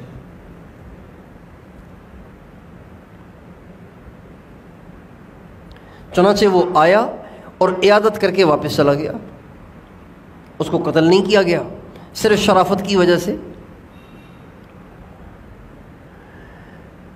ہانی بن عروہ کے ایک دوست تھے شریک بن اعور، یہ ابن زیاد کے ساتھ یزید نے اس کو بھیجا تھا، اور اللہ کی شان دیکھیے کہ شریک بن اعور بھی اہل بیت سے محبت کرتا تھا۔ تو وہ آیا تو ابن زیاد کے ساتھ تھا کوفہ کی طرف، لیکن آ کر رات کو رہتا تھا ہانی بن عروہ کے پاس۔ اللہ کی شان وہ بھی بیمار ہو گیا۔ جب وہ بیمار ہوا تو ابن زیاد کو معلوم ہوا، تو ابن زیاد نے کہا کہ اس کو بھی پیغام بھیجو، کل ہم اس کی عیادت کے لیے جائیں گے۔ شریک بن اعور نے کو جب پتہ چلا کہ ابن زیاد میری عیادت کے لیے آ رہا ہے، تو شریک بن اعور نے حضرت مسلم بن عقیل سے کہا کہ آج وہ فاسق یعنی ابن زیاد آ رہا ہے، اور جو ہی وہ آ کر میرے پاس بیٹھ جائے آپ کمرے کے اندر رہنا، اور جو ہی وہ آ کے بیٹھ جائے ایک دم ایک تلوار کی ضرب سے اس کی گردن کو اڑا دینا۔ ابن زیاد اگر تیرے ہاتھوں مارا گیا، آپ کے ہاتھوں مارا گیا، تو سارے کوفہ کا نظام سنبھالنا، سارے بصرہ کا نظام سنبھالنا یہ میرے ذمے ہے۔ چونکہ شریک بن اعور بھی یزید ہی کا بھیجا ہوا تھا، مضبوط آدمی تھا، طاقتور آدمی تھا۔ یہ ساری بات سمجھا کے شریک بن اعور نے مسلم بن عقیل رضی اللہ عنہ کو کمرے کے اندر بٹھا دیا۔ ابن زیاد آیا اور آ کے شریک بن اعور کے پاس بیٹھ گیا۔ اب شریک بن اعور سوچ رہے ہیں ابھی نکلیں گے مسلم بن عقیل، ابھی نکلیں گے، کافی دیر گزر گئی، نکل ہی نہیں رہے۔ جب وہ نہیں نکل رہے تھے تو شریک بن اعور نے اشارہ دیتے ہوئے ایک شعر پڑھا، ما تنظرون بسلمى لا تحیونہ، کیا ہو گیا تمہیں کہ تم انتظاری کر رہے ہو اور آ کے سلام نہیں کر رہے ہو۔ یہ اس نے شعر پڑھا حضرت مسلم کو خبردار کرنے کے لیے اور بلانے کے لیے۔ جب یہ شعر پڑھا تو ابن زیاد نے کہا یہ کیا کہہ رہا ہے، مان تنظرون بسلمى لا تحیوہا، کیا کہہ رہا ہے یہ، اب کیا کہیں یہ؟ تو ہانی بن عروہ نے کہا اصل میں بیمار بہت زیادہ ہے، اس لیے بہکی باتیں کر رہا ہے۔ لیکن ابن زیاد کے ساتھ جو آیا تھا وہ بڑا چالاک آدمی تھا، بڑا ہوشیار آدمی تھا۔ اس نے کان میں کہا تیرے قتل کی کوئی اسکیم بنی ہوئی ہے، اور وہ اسکیم شاید چل نہیں رہی، اس کو بیدار کرنے کے لیے یہ شعر و شاعری ہو رہی ہے، لہذا جلدی سے اٹھ اور نکل یہاں سے۔ ابن زیاد اٹھا اور وہاں سے نکل گیا۔ جب وہ نکل گیا تو شریک بن عاور نے حضرت مسلم بن عقیل سے پوچھا کہ حضرت میں نے تو آپ سے کہا تھا کہ جو ہی وہ آ کے بیٹھے گا تو آپ اس پہ تلوار چلائیں گے، اس کو قتل کر دیں گے، آپ نے موقع ہی ہاتھ سے جانے دے دیا، یہ موقع چلا گیا، اب تو بڑا مسئلہ ہو جائے گا، تو آپ نے اس کو قتل کیوں نہیں کیا؟ اللہ اکبر۔ مسلم بن عقیل کہنے لگے اس کی دو وجہ ہیں، اس پہ حملہ نہ کرنے کی کتنی وجہ ہیں؟ دو وجہیں۔ ایک تو یہ کہ میں جس گھر میں مہمان ہوں اس گھر کا میزبان اس پہ راضی نہیں ہے، اور مہمان کے لیے مناسب نہیں ہے کہ وہ کوئی ایسا کام کرے جو میزبان کو نامناسب لگتا ہو۔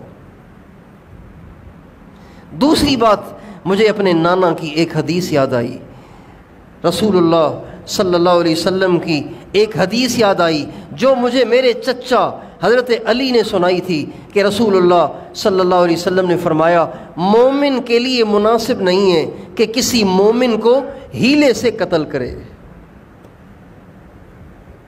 مومن کے لیے مناسب نہیں ہے کہ وہ کسی مومن کو ہیلے سے قتل کرے۔ یہاں آ کر حق اور باطل میں تمیز ہو جاتی ہے، حق اور باطل الگ الگ جدا جدا ہو جاتا ہے کہ ادھر ابن زیاد تو ممبر پہ کھڑے ہو کے دھمکیاں دے رہا ہے، جو مسلم کے پیچھے جائے گا اس کو سولی لٹکایا جائے گا، جو اس کے ساتھ جو اس کا ساتھ دینے والا بھی معلوم ہوگا اس کو بھی اس کا بھی برا حشر ہوگا۔ اور ادھر جو اہل بیت ہیں وہ کہہ رہے ہیں چونکہ حضور نے فرمایا نا مناسب نہیں ہے، اس لیے میں نے اپنی جان کی بھی بازی لگا دی اور ہر چیز کو قربان کر دیا، لیکن اس حدیث کے خلاف قدم اٹھانا مجھے اچھا نہیں لگا۔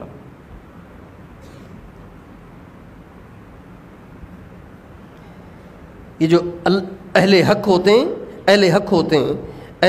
ہیں وہ کبھی بھی دنیاوی مفاد اور دنیا کی اغراض کو دیکھ کر کوئی قدم نہیں اٹھاتے، بلکہ ہمیشہ وہ قدم اٹھاتے ہیں جو اللہ اور اس کے رسول کی منشا اور مرضی کے مطابق ہو۔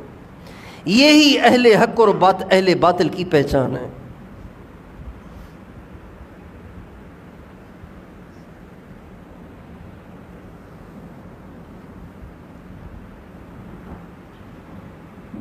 حالانکہ اس وقت حضرت مسلم بن عقیل کا ابن زیاد کو قتل کرنا یہ ناجائز نہیں تھا، جائز تھا، اس لیے کہ ابن زیاد مسلم بن عقیل کے خون کا پیاسا ہے،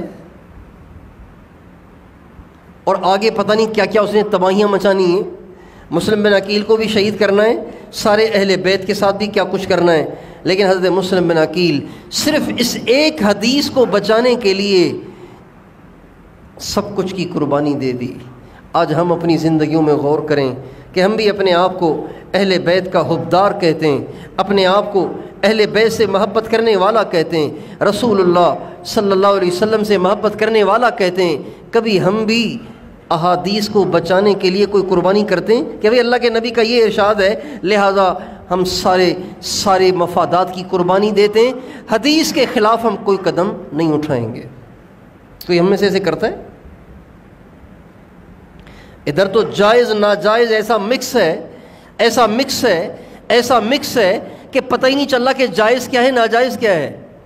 سنت اور رواج اور رسم اور فیشن اتنے مکس ہو گئے ہیں کہ پتہ ہی نہیں چلا کہ سنت کیا ہے اور رسم کیا ہے، فیشن کیا ہے اور سنت کیا ہے۔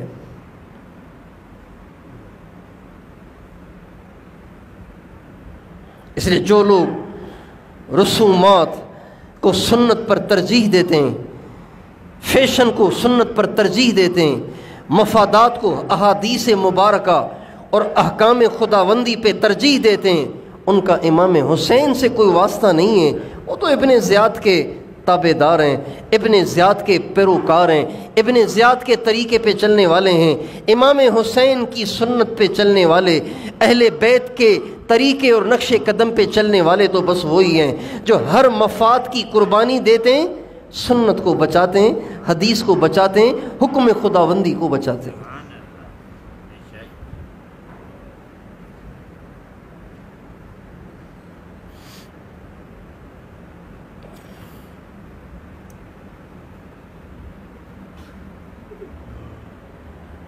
بہرحال ابن زیاد ہانی بن عروہ کے گھر سے بچ کے نکل گیا اور اس نے جا کے کوفہ کے جو بڑے بڑے سردار قسم کے لوگ تھے ان سب کو جمع کیا اور کہا دیکھو شرافت سے سمجھ جاؤ، میں تمہیں کہہ رہا ہوں مسلم کا پیچھا چھوڑ دو، اپنے نوجوان بچوں سے کہو کہ سارے کے سارے سیدھے ہو جاؤ، اگر سیدھے نہ ہوئے تو میں تمہارے سارے خاندانوں کو قتل کر دوں گا، کسی کو نہیں چھوڑوں گا۔ جب سارے سرداروں کو یہ دھمکی دی گئی، انہوں نے جا کے اپنے خاندانوں کو سنایا، قوموں کو سنایا، لوگ ایک دم پیچھے ہٹ گئے، لوگ پیچھے ہٹ گئے۔ کبھی 18,000 تھے اور ابھی 200-400 رہ گئے۔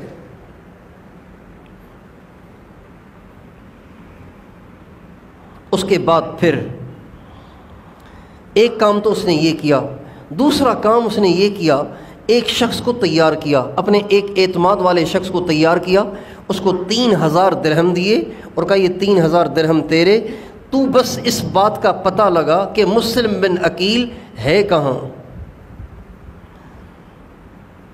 چنانچہ اس نے کوفہ میں چکر لگانا شروع کیے، ادھر ادھر سے پوچھنا پاشنا شروع کیا۔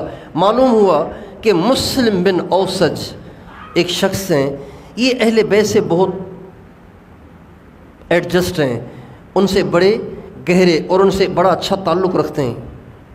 مسلم بن عقیل کے پاس ان کا آنا جانا ہے۔ مسلم بن اوسج چنانچہ یہ اس کے پاس پہنچا اور اس کے پاس پہنچ کے کہا میں شام سے آیا ہوں، اہل بیت سے پیار کرتا ہوں، اہل بیت سے محبت کرتا ہوں۔ میں نے سنا ہے کہ یزید کی مخالفت میں یہاں مسلم بن عقیل امام حسین کے لیے بیعت لینے کے لیے آئے ہوئے ہیں، میں اور تو کچھ کر نہیں سکتا، یہ تھوڑے سے پیسے لایا ہوں، یہ مسلم بن عقیل کا تعاون اور ان کی امداد کرنا چاہتا ہوں۔ میں نے سنا ہے کہ آپ کا ان سے بڑا اچھا تعلق ہے، میں کسی کو نہیں بتاؤں گا، آپ مہربانی کر کے میری ایک دفعہ ان سے ملاقات کروا دیں۔ ایسی اس نے لگی لپٹی باتیں کی کہ مسلم بن اوسج بیچارے متاثر ہو گئے اور کہنے لگے اچھا چلیں اس کی ترتیب بناتے ہیں۔ بہرحال کسی طریقے سے اس نے حضرت مسلم بن عقیل سے انہوں نے مسلم بن عقیل سے اس شخص کو ملوا دیا اور جا کے وہ 3,000 جو ابن زیاد نے اس کو دیے تھے کمیشن کے طور پر، وہ جا کے اس نے وہاں پیش کر دیے۔ حضرت مسلم بن عقیل نے اس کو دعا دی اور پھر وہ روزانہ اب آنا جانا شروع ہو گیا۔ روز کے آنے جانے کا فائدہ ابن زیاد کو یہ ہوا کہ روزانہ کی خبر ابن زیاد کے پاس جاتی رہی، جو ادھر مشورہ ہو رہا ہے، جو لوگ بیعت ہو رہے ہیں، جو لوگ آ جا رہے ہیں، یہ ساری خبریں ابن زیاد کے پاس پہنچنے لگیں۔ ایک دن ابن زیاد نے ہانی بن عروہ کو بلایا اور کہا ہانی تم سدھر جاؤ، تم ٹھیک ہو جاؤ، ہم تمہارا خیال کر رہے ہیں، ہم تمہارا لحاظ کر رہے ہیں، مجھے سب پتہ ہے کہ مسلم بن عقیل تیرے پاس ٹھہرا ہوا ہے۔ کہا نہیں میرے پاس نہیں ٹھہرے ہوئے، کہا ہمیں سب پتہ ہے۔ یہ کہتے ہی وہ جو شخص 3,000 درہم لے کر حضرت مسلم بن عقیل کے پاس گیا تھا اس کو سامنے کر دیا۔ جو ہی وہ شخص سامنے آیا تو ہانی بن عروہ تو کچھ کہہ ہی نہ سکے، کہنے لگے تم ٹھیک ہو جاؤ، مسلم بن عقیل کو میرے حوالے کرو۔ کہا مسلم بن عقیل کو حوالے نہیں کروں گا، مہمان کو حوالے نہیں کروں گا، چاہے تم مجھے قتل کر دو۔ ان کا دیکھو میں تمہیں قتل کر دوں گا۔ ہانی بن عروہ کہنے لگے مجھے قتل کرنا اتنا آسان نہیں ہے، اگر تو نے میرے اوپر ہاتھ اٹھایا تو تیرا یہ محل کوفہ کے نوجوان گھیر لیں گے، کوفہ کی تلواریں گھیر لیں گی اور تمہارے لیے جان بچانا مشکل ہو جائے گا۔ جب یہ کہا تو وہ تھوڑا سا گھبرایا، ابن زیاد تھوڑا سا گھبرایا۔ مسلم بن عقیل کو جب پتہ چلا کہ بات لیک ہو گئی ہے، مخبری ہو گئی ہے، ہم سے دھوکہ ہوا ہے، تو وہ وہاں سے نکل کر کہیں اور پناہ لینے کے لیے جگہ ڈھونڈنے لگے، لیکن جو لوگ آنا جانا رکھتے تھے وہ سب تو چھوڑ چھاڑ کے حضرت مسلم بن عقیل کو تنہا کر گئے۔ حضرت مسلم بن عقیل اب تنہا کوفہ کی گلیوں میں گھوم رہے تھے کہ کوئی مجھے اپنے گھر میں پناہ دے دے، اور یوں گھومتے گھومتے جب تھک گئے تو ایک دروازے پہ آ کے سر پہ ہاتھ دھر کے بیٹھ گئے۔ وہ دروازہ ایک بڑھیا عورت جس کا نام طوعا تھا، وہ اس کا تھا، وہاں کے بیٹھ گئے۔ بڑھیا نے دیکھا کہ میرے دروازے پہ کوئی بیٹھا ہوا ہے تو کہا بھائی تم کیوں بیٹھے ہو یہاں پہ؟ کہا جی پیاسا ہوں، پانی چاہیے۔ تو وہ گئی، پانی بھر کے لے آئی اور پانی پلایا، پانی بھی پی لیا، اب بھی بیٹھے ہوئے ہیں۔ تو بڑھیا نے کہا آپ جا کیوں نہیں رہے؟ آپ نے پانی مانگا، ہم نے پانی پلایا، آپ پھر بھی یہاں بیٹھے ہوئے ہیں۔ تو حضرت مسلم بن عقیل کہنے لگے کیا کروں، مسافر ہوں، بے گھر ہوں، بے در ہوں، کوئی میرا ساتھی نہیں ہے، اور میرا نام مسلم بن عقیل ہے، امام حسین کی طرف سے آیا تھا، کوفہ والوں نے ہم سے وعدے کیے تھے، وہ سارے ابن زیاد کی دھمکیوں میں آ کے پھر گئے، اب میں اکیلا رہ گیا ہوں، کوئی مجھے پناہ دینے والا بھی نہیں ہے، تو آپ مجھے پناہ نہیں دے دیں گی؟ تو وہ عورت کہنے لگی آپ نے تو بڑی آزمائش میں ڈال دیا۔ یہ کہہ کر حضرت مسلم بن عقیل کو اس نے اندر اپنے کمرے میں چھپا لیا۔ اس عورت کا ایک بیٹا تھا، اس کا نام بلال تھا۔ وہ جب گھر میں آیا، رات کو جب وہ آیا تو اس نے دیکھا کہ اس کی والدہ کبھی اندر جا رہی ہے، کبھی باہر، کبھی اندر کبھی باہر، تو اس کو کچھ شک سا ہوا کہ اندر کوئی آیا ہے۔ تو اس نے اپنی والدہ سے پوچھا امی اندر کوئی ہے کیا؟ آپ بار بار اندر جا رہی ہیں۔ کہا نہیں بیٹا کوئی نہیں ہے۔ جب اس نے اصرار کیا تو ماں نے کہا ایک شرط ہے، تو مخبری نہیں کرے گا، اس بات کو لیک نہیں کرے گا، لہٰذا میں تجھے بتا دیتی ہوں۔ چنانچہ اس نے وعدہ کیا۔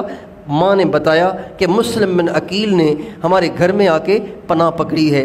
اس نے سوچا، ماں سے وعدہ تو کر لیا کہ کسی کو نہیں بتاؤں گا، لیکن اس نے سوچا اگر میں آج بات چھپاؤں گا تو بات کھل تو ویسے ہی جائے گی، اور اگر بعد میں کھلے گی تو پھر مجھے بھی وہ قتل کر دے گا، ابن زیاد میری ماں کو بھی قتل کر دے گا، لہٰذا اس نے خود ہی جا کے مخبری کر دی اور بتا دیا کہ ہمارے گھر میں مسلم بن عقیل بیٹھے ہوئے ہیں۔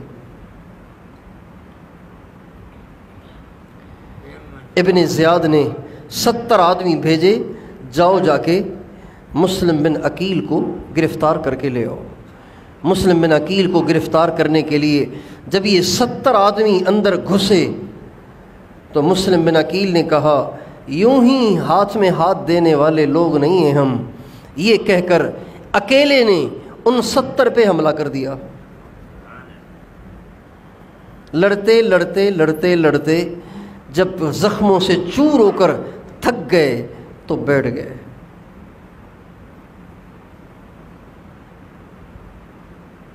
تو وہ جو گرفتار کرنے آئے تھے انہوں نے کہا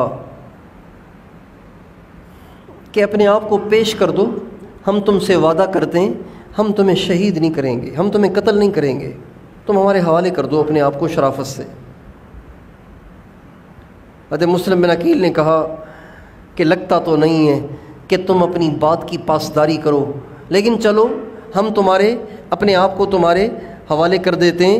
یہ کہہ کر جب اپنے آپ کو ان کے حوالے کیا تو انہوں نے حضرت مسلم بن عقیل سے تلوار ہی لے لی، تو فرمانے لگے یہ تمہاری پہلی بدعہدی ہے، تلوار کیوں لے رہے ہو بھائی، تم تلوار لے لی۔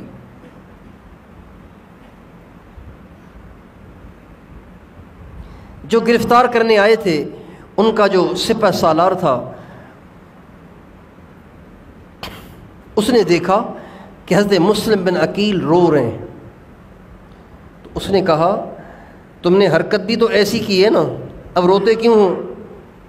یزید امیر المومنین ہے اور تو آیا ہے ان سے مقابلہ کرنے کے لیے یہاں۔ تو مسلم بن عقیل نے کہا اپنے آپ پہ نہیں رو رہا ہوں، اپنے آپ پہ نہیں رو رہا ہوں۔ کہا کس پہ رو رہے ہو؟ کہا رو اس بات پہ رہا ہوں کہ امام حسین سارے اہل بیت کو لے کر کوفہ کی طرف آ رہے ہیں، میں نے ان کو خط بھی بھیج دیا ہے کہ سارا کوفہ ہمارے ساتھ ہے، مجھے ڈر لگ رہا ہے کہ مجھے تو شہید کر ہی دیا جائے گا، لیکن امام حسین اپنے سارے اہل بیت کو لے کر یہاں آ گئے تو ان کا کیا ہوگا، ان کا کیا ہوگا، اس بات پہ رو رہا ہوں۔ چنانچہ ان کو ابن زیاد کے سامنے لے جایا گیا۔ ابن زیاد نے ان کو شہید کرنے کا حکم دے دیا، اور ہانی بن عروہ جن کے گھر پہلے رہتے تھے اس کو بھی شہید کرنے کا حکم دیا، حضرت مسلم بن عقیل کو بھی شہید کرنے کا حکم دیا۔ جب مسلم بن عقیل کو شہید کرنے کا حکم دیا تو اس سے پوچھا کوئی وصیت ہے؟ کہاں وصیت ہے، 2 باتوں کی وصیت کرتا ہوں۔ ابن زیاد سے کہا 2 باتوں کی وصیت کرتا ہوں۔ ابن زیاد نے عمر ابن سعد سے کہا تم معلوم کر لو یہ کون سی 2 باتیں کہہ رہا ہے۔ تو عمر ابن سعد گھبرانے لگے، پتہ نہیں کیا کہے گا، پتہ نہیں مجھ سے نبھایا بھی جائے گا نہیں نبھایا جائے گا۔ تو ابن زیاد نے کہا تم سن لو اللہ خیر کرے گا۔ چنانچہ وہ سننے گئے تو سنا تو وہ کہنے لگے ایک وصیت تو یہ ہے کہ میرے اوپر 700 درہم قرضہ ہے، تم مجھے بے شک شہید کر دو لیکن میرا قرضہ ادا کر دینا۔ آپ اندازہ تو لگائیے کہ اہل حق کس ذہن کے لوگ ہوتے ہیں، کس مزاج کے لوگ ہوتے ہیں۔ ان کے سامنے کیا ہوتا ہے؟ ان کے سامنے دنیا نہیں ہوتی، ان کے سامنے اپنی جان نہیں ہوتی، ان کے سامنے دنیا کی عزت اور شہرت نہیں ہوتی، ان کے سامنے ہر بات میں اللہ اور اس کے رسول کا حکم ہوتا ہے اور آخرت ہوتی ہے۔ فرمانے لگے شہید کر دو لیکن 700 درہم قرضہ ہے وہ ذمے لے لو ادا کر دو۔ اس لیے کہ ہمارے نبی کا ارشاد ہے کہ شہید کے ہر گناہ کو اللہ بخش دیتا ہے لیکن اس کا قرضہ نہیں بخشتا۔ شہید کے ہر گناہ کو اللہ بخش دیتا ہے لیکن قرضہ نہیں بخشتا۔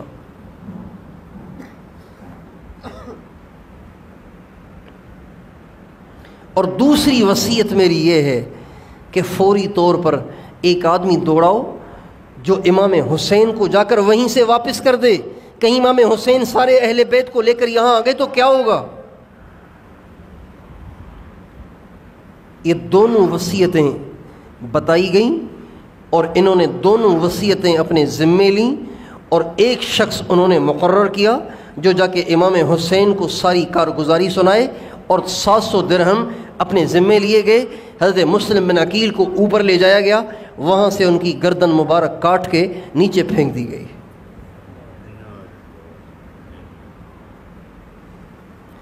حضرت مسلم بن عقیل کو جب اوپر لے کر جا رہے تھے جب اوپر لے کر جا رہے تھے اللہ اکبر کبیرہ، اہل بیت کی ہر بات آب زر سے لکھنے کی ہے۔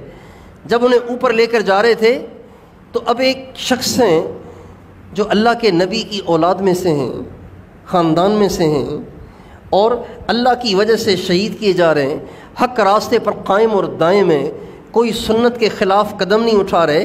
لیکن جب ان کو اوپر لے کر جایا جا رہا تھا تو کتابوں میں لکھا ہے اوپر چڑھتے ہوئے اللہ سے اپنے گناہوں کی معافی مانگتے رہے، یا اللہ گناہ گار ہوں معاف کر دے، تیرے پاس حاضری کا وقت قریب ہے، اے اللہ تیرے پاس آ رہا ہوں، پچھلی خطائیں معاف کر دے۔ اس سے ہم اور آپ کو یہ سبق سیکھنا چاہیے کہ اتنے سارے گناہوں کو گردن پہ لیے ہوئے ہم کتنے بے فکر ہیں۔ ہمیں اس کی ٹینشن رہتی ہے کہ میں اتنے سارے گناہ کیے ہوئے ہوں، میں بھی اللہ سے اپنے گناہوں کو بخشواؤں۔ کوئی زندگی پہ بھروسہ ہے؟ کتنے لوگ ہیں اچانک ہارٹ اٹیک ہو جاتا ہے، جوانی میں ہی چلے جاتے ہیں۔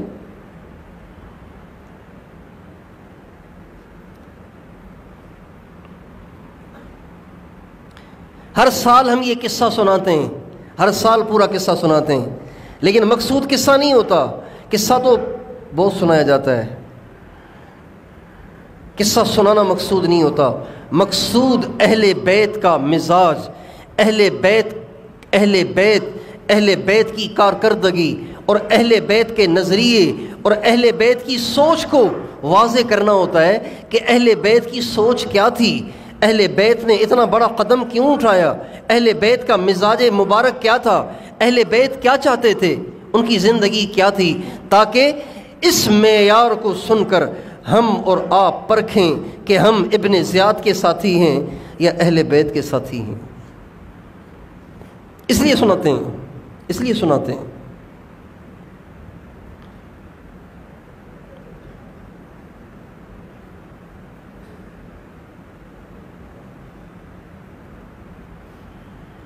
ببیں تفاوت رہ از کجا استتاب کجا۔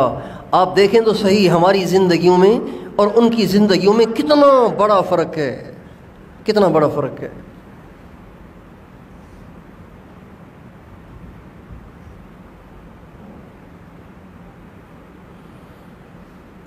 اللہ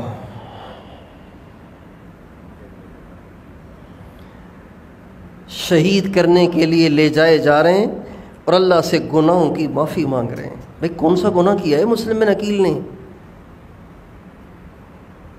اللہ سے گناہوں کی معافی مانگتے چلے جا رہے ہیں، یہاں تک کہ اوپر پہنچے، اور اوپر پہنچتے ہی تلوار کی ایک ضرب سے ان کی گردن مبارک کو کاٹ دیا گیا اور اسے نیچے پھینک دیا گیا۔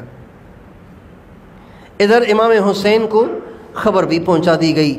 جب امام حسین کو یہ خبر پہنچائی گئی تو امام حسین کے تو پاؤں تلے زمین نکل گئی کہ یہ کیا ہو گیا۔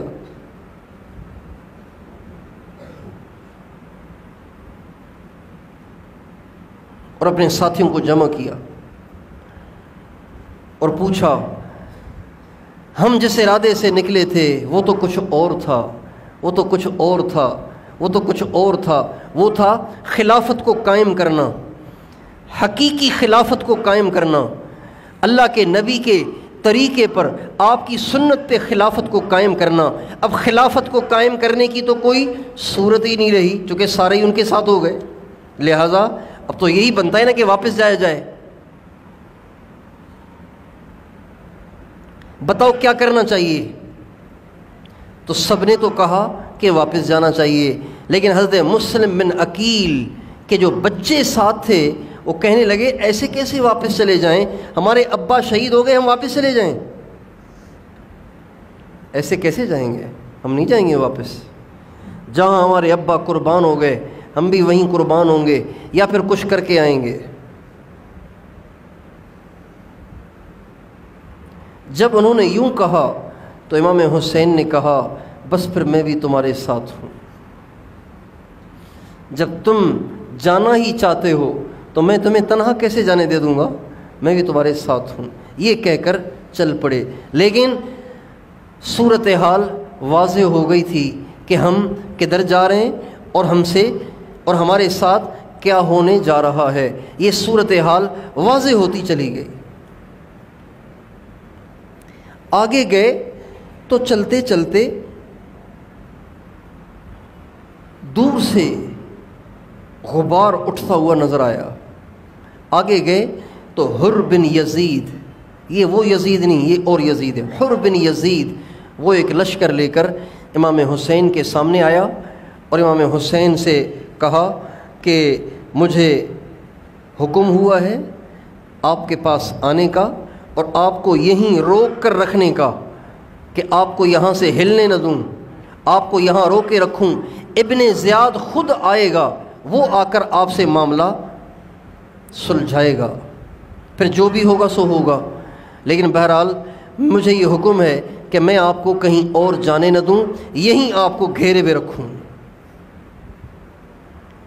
امام حسین نے اس کو نصیحت کی، اس کو سمجھایا، لیکن اس کی سمجھ میں نہیں آئی۔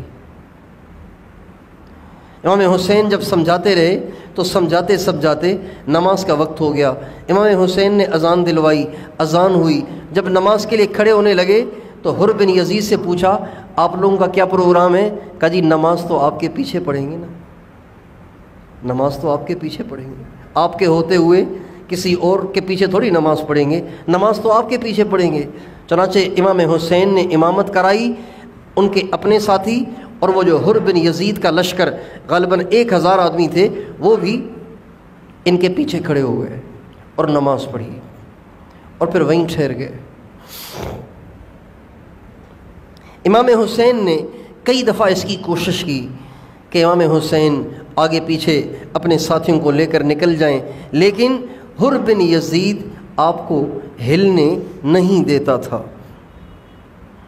جب اس نے بہت زیادہ امام حسین کو گھیرے میں لیا اور امام حسین کے راستے ہی بند کر دیے تو امام حسین نے غصے میں آ کے اسے کہا تیری ماں تجھے روئے، تو مجھ سے کیا چاہتا ہے؟ تو حر بن یزید نے کہا اور کوئی میری ماں کا نام لے لیتا تو میں بھی اس کی ماں کا نام لے لیتا، لیکن آپ کی ماں تو وہ خاتون ہیں کہ جن کا نام عزت کے سوا لیا ہی نہیں جا سکتا، لہٰذا میں آپ کی اس بات پہ صبر کر لیتا ہوں۔ مگر اس نے راستہ نہیں دیا۔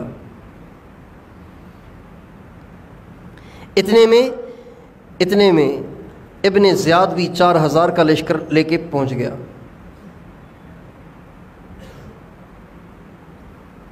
اور ابن زیاد کا مطالبہ یہ تھا کہ آپ میرے ہاتھ پر بیعت کریں، میرے توسط سے یزید کے ہاتھ پہ بیعت کریں یہیں پر، یہ اس کا مطالبہ تھا۔ امام حسین نے کئی دفعہ اس کو سمجھایا اور کئی دفعہ ابن زیاد کے ساتھیوں کے سامنے کھڑے ہو کر بیان فرمایا اور ان کو حقیقت حال سے آگاہ کیا اور فرمایا دیکھو میں خود نہیں آیا، 150 خطوط نکال کے دکھائے، یہ خطوط مجھے انہوں نے بھیجیں جو تمہارے ساتھ آئے ہیں، اور انہوں نے وفد بھیجے، جماعتیں بھیجیں کہ آپ یہاں آ جائیں، کوفہ خالی ہے، سارا کوفہ آپ کے ساتھ ہے، تو میں تو اس لیے آیا ہوں، میں تو لڑنے کے لیے تھوڑی آیا ہوں۔ تو ابن زیاد کہنے لگے ہم نہیں جانتے کون سے خطوط اور کون سے وفود اور جماعتیں، ہم نہیں جانتے، بہرحال بس ایک ہی صورت ہے کہ آپ یزید کے ہاتھ پہ بیعت کریں، یزید کو امیر تسلیم کریں، یزید جیسا بھی ہے آپ اس کو امیر تسلیم کریں اور میرے توسط سے اس کے ہاتھ پہ بیعت کریں۔ حضرت امام حسین اس موقع پہ فرمانے لگے اس یزید کے ہاتھ پہ تیرے توسط سے بیعت کرنے سے تو مر جانا ہی بہتر ہے، جان دے دینا ہی بہتر ہے۔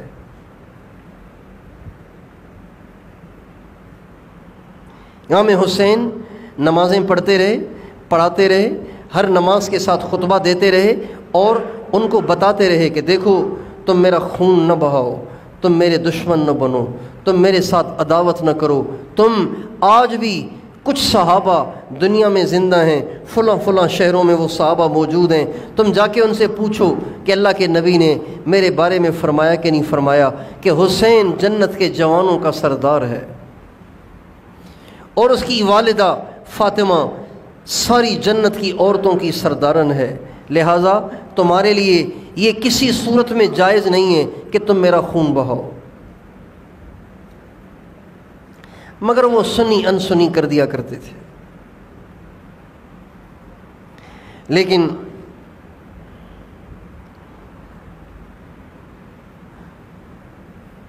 ایک موقع ایسا آیا کہ عمر ابن سعد اور ابن زیاد کا دل کچھ نرم پڑ گیا۔ ابن زیاد اور عمر بن سعد کا دل کچھ نرم پڑ گیا۔ عمر ابن سعد کا دل، ابن زیاد کا نہیں، عمر ابن سعد کا دل نرم پڑ گیا۔ عمر ابن سعد نے جو 4000 کا لشکر لے کے آیا تھا، اس نے ابن زیاد کو خط لکھا اور کہا میں یہ چاہتا ہوں کہ لڑائی بھی نہ ہو اور کام بھی ہو جائے۔ حسین یہ کہہ رہا ہے، حضرت امام حسین نے اس کو کہا کہ دیکھو بات یہ ہے کہ تم مجھے یزید کے پاس جانے دو، میں خود ہی اس سے مل کر اپنا معاملہ صاف کروں گا، یا تو تم اس کو قبول کر لو، اور اگر تم یزید کے پاس جانے نہیں دیتے تو میں مدینے واپس چلا جاتا ہوں، مجھے مدینے جانے دو۔ مدینے بھی جانے نہیں دیتے تو شام کی سرحدوں پہ کفار سے جہاد ہو رہا ہے، تم مجھے وہاں جانے دو، میں وہیں چلا جاتا ہوں، شام کی سرحد پہ رہوں گا اور مسلمانوں کے ساتھ مل کر کفار سے جہاد کرتا رہوں گا۔ جب یہ 3 آپشن پیش کیے تو عمر بن سعد کی سمجھ میں کچھ بات آنے لگی، چونکہ رشتہ داریاں تو تھیں نا، رشتہ داریاں تھیں، تو اس نے فوراً ابن زیاد کو پیغام بھیجا، کہا اللہ کا شکر ہے آگ بجھنے لگ گئی ہے، فتنہ ختم ہونے لگ گیا ہے، بس تم ایسے کرو، مہربانی کرو کہ ان 3 باتوں میں سے کسی ایک بات پہ راضی ہو جاؤ۔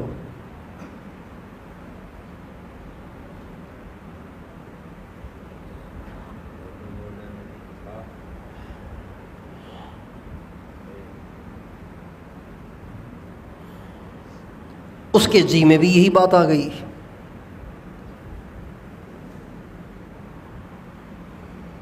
لیکن شمر ذل جوشن جو واقعہ کربلا میں سب سے بڑا بدبخت اور سب سے بڑا ظالم اور سب سے زیادہ کم قسمت نکلا، اس نے کہا کہ نہیں، سختی کا معاملہ کرنا چاہیے،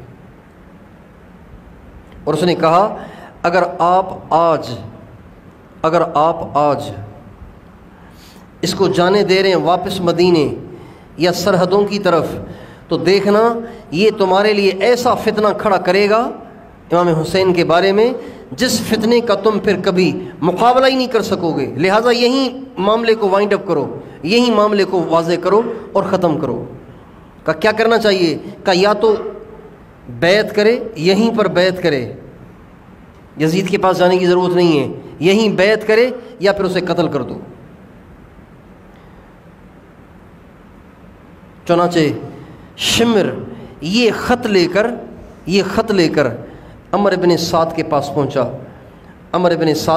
پہنچا، ابن زیاد کا، اور اس خط میں لکھا ہوا تھا یا تو تم حسین کا راستہ تنگ کر دو اور اس سے بیعت لو یزید کے ہاتھ پر، اگر وہ بیعت نہیں ہوتا تو اس کا پانی بھی بند کر دو، اس کے راستے بھی بند کر دو اور اس کو قتل بھی کر دو اور اس کے مبارک جسم پہ گھوڑے بھی دوڑا دو، اور اگر تم یہ نہیں کرو گے یہ شمر تمہارے ساتھ ہے، یہ دیکھے گا کہ تم جو میں کہہ رہا ہوں وہ کرتے ہو کہ نہیں کرتے۔ جب یہ خط پہنچا اور شمر لے کر آیا تو عمر بن سعد سمجھ گئے کہ یہ ساری اس کم بخت کی شرارت ہے کہ جس نے ابن زیاد کو مزید غصہ دلایا ہے۔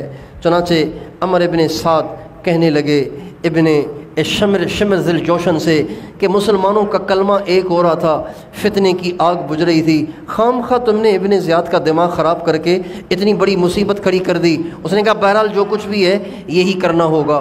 چنانچہ جو ہی شمر آیا تو امام حسین کا پانی بند کر دیا گیا۔ دریائے فرات پہ سپاہی کھڑے کر دیے گئے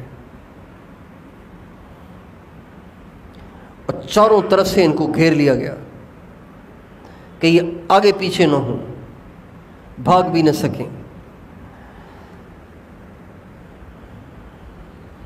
اور شمر کے آتے ہی عمر بن سعد نے اپنے لشکر کو امام حسین کے خیموں کی طرف آگے بڑھایا۔ یہ 9 محرم اور جمعرات تھی، شام کا وقت تھا۔ جب وہ آگے بڑھنے لگے تو حضرت امام حسین نے اپنے بھائی حضرت عباس جو حضرت علی کے بیٹے تھے دوسری اہلیہ سے، ان سے کہا آپ ان سے بات کریں اور ان سے کہیں کہ ابھی ہم نہیں لڑیں گے، ایک رات کی ہمیں مہلت دو، آج رات کو ہم اللہ سے اپنے گناہوں کو بخشوائیں گے اور آخری رات ہے، قرآن پڑھ کے اللہ کو راضی کریں گے، اس لیے کہ اللہ کو پتہ ہے کہ حسین کو تلاوت سے بڑی محبت ہے۔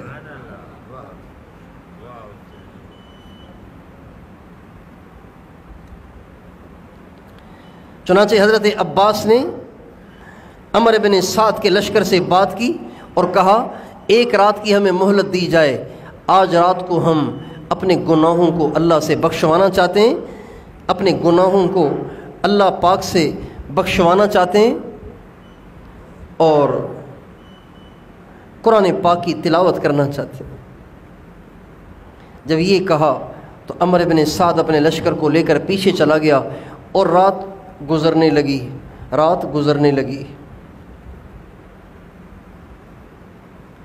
اس دوران ایک دفعہ بیٹھے بیٹھے امام حسین کو اونگھ آ گئی۔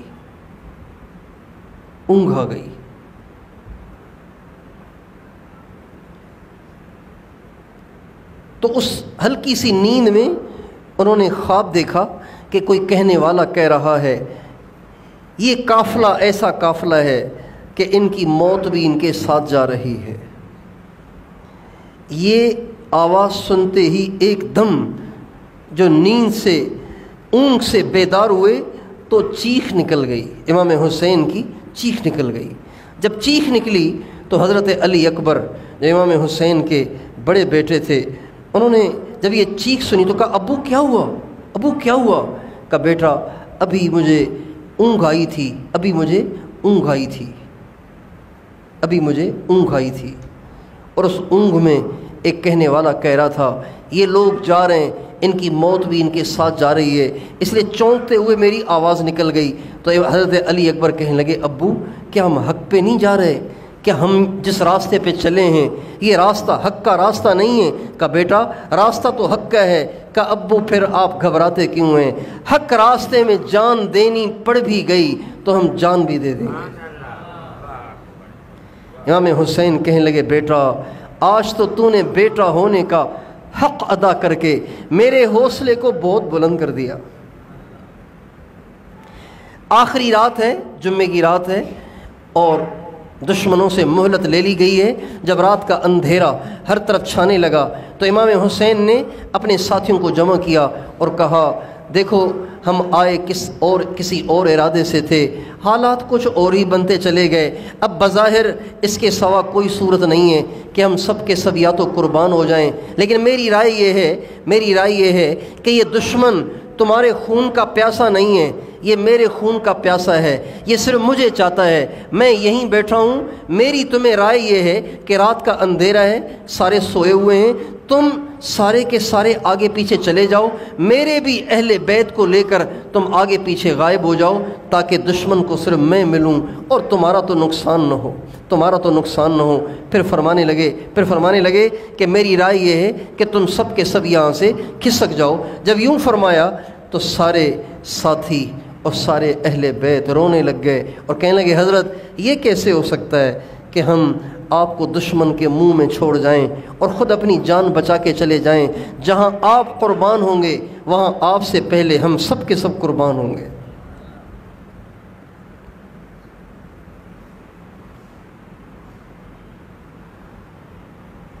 چنانچہ وہ رات ساری رات دعاؤں میں، گناہوں، استغفار میں، اب امام حسین کے تو کوئی گناہ نہیں ہے لیکن یہ بعد والوں کے لیے ایک بہت بڑا سبق چھوڑ کے چلے گئے، بعد والوں کو ایک بہت بڑی تنبیہ کر کے چلے گئے کہ جب ہم آخرت کے لیے اتنے پریشان اور فکر مند ہیں تو تمہیں آخرت کے لیے کتنا پریشان اور فکر مند ہونا چاہیے۔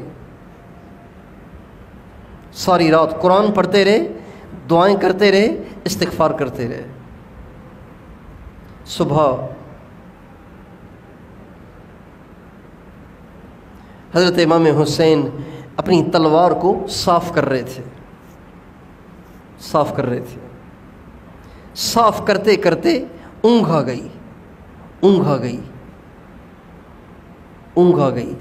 اونگ آتے ہی اللہ کے محبوب کی زیارت ہوئی اور کہا حسین گھبرانا نہیں، اب تم میرے پاس آ رہے ہو، حسین گھبرانا نہیں، تم میرے پاس آ رہے ہو۔ جو ہی آنکھ کھلی اپنے اہل بیت کو بتایا کہ مجھے ابھی نانا ابا کی زیارت ہوئی تھی اور میں نے نانا ابا مجھے فرما رہے تھے حسین گھبرانا نہیں، اب تم میرے پاس آ رہے ہو۔ جو ہی یوں کہا تو حضرت زینب کی چیخ نکل گئی، وہ رونے لگیں۔ جب وہ رونے لگیں تو حضرت امام حسین فرمانے لگے اللہ رحم کرے ابن عباس پہ، اس نے صحیح کہا تھا کہ عورتوں کو نہ لے کے جاؤ، اس نے صحیح کہا تھا کہ عورتوں کو نہ لے کے جاؤ۔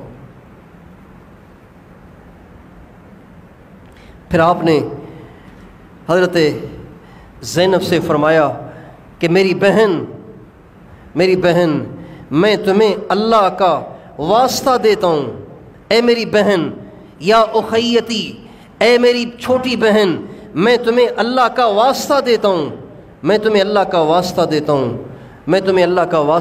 ہوں، اگر میں شہید ہو جاؤں تو تم ماتم نہ کرنا، اپنے چہرے کو نہ پیٹنا، اپنے بال نہ نوچنا، اپنے چہرے پہ تماچے نہ مارنا، شور نہ مچانا، صبر کرنا، اس لیے کہ میرا باپ مجھ سے بہتر تھا وہ شہید ہوا، میرا بھائی مجھ سے بہتر تھا وہ شہید ہوا، اگر میں بھی شہید ہو گیا تو کوئی نقصان کی بات نہیں ہے، اس لیے کہ میں بھی اپنے نانا سے جا ملوں گا اور اپنی امی سے، اپنے ابو سے جا ملوں گا، اس لیے تم بجائے واویلا کرنے کے صبر کرنا، برداشت کرنا۔ یہ امام حسین کی وصیت تھی اپنی بہن حضرت زینب کو، اور یہ صرف ہمارے علماء کی کتابوں میں نہیں ہے، ساری کتابوں میں لکھا ہوا ہے۔ امام حسین کی یہ وصیت، امام حسین کی یہ وصیت تمام مکاتب فکر کی کتابوں میں لکھی ہوئی ہے کہ امام حسین نے اپنی بہن کو دنیا سے جاتے جاتے آخری اوقات میں کیا وصیت فرمائی تھی۔ میری بہن، اپنے چہرے کو نہ نوچنا، اپنے چہرے کو نہ پیٹنا، اپنے سینے کو نہ پیٹنا، اپنے بالوں کو نہ نوچنا، صبر کرنا، صبر کرنا۔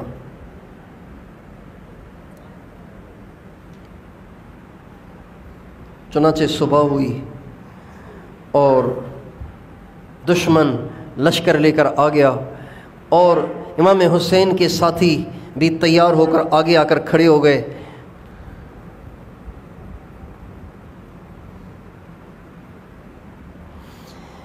جب آمنا سامنا ہو گیا اور یہ آخری وقت ہے، تو امام حسین نے اتمام حجت کے لیے ایک دفعہ کھڑے ہو کے اور فرمایا، لوگو میرے خون کے پیاسے نہ بنو، میرے خون کے پیاسے نہ بنو، مجھ پہ تلوار چلانا تمہارے لیے کسی صورت جائز نہیں ہے، تمہارے لیے کسی صورت جائز نہیں ہے۔ اور میں اللہ کے نبی کی سب سے پیاری بیٹی فاطمہ کا بیٹا ہوں، اور اللہ کے نبی نے میرے لیے کیا کیا باتیں فرمائی ہیں، یہ تم موجود دنیا میں پھیلے ہوئے صحابہ سے جا کے پوچھ سکتے ہو کہ اللہ کے نبی نے مجھے جنت کا ایک جنتی انسان کہا ہے اور جنت کے جوانوں کا سردار کہا ہے، لہٰذا تم میرا راستہ چھوڑ دو، میں واپس مدینے چلا جاتا ہوں، اور میں خود نہیں آیا، میں تو تمہارا بلایا ہوا ہوں۔ مگر ان کو تو جنون تھا امام حسین کو شہید کرنے کا، اور اصل میں پریشر شمر کی طرف سے تھا، وہی جلدی مچا رہا تھا کہ جلدی کرو حملہ کرو، جلدی کرو حملہ کرو، جلدی کرو حملہ کرو۔ چنانچہ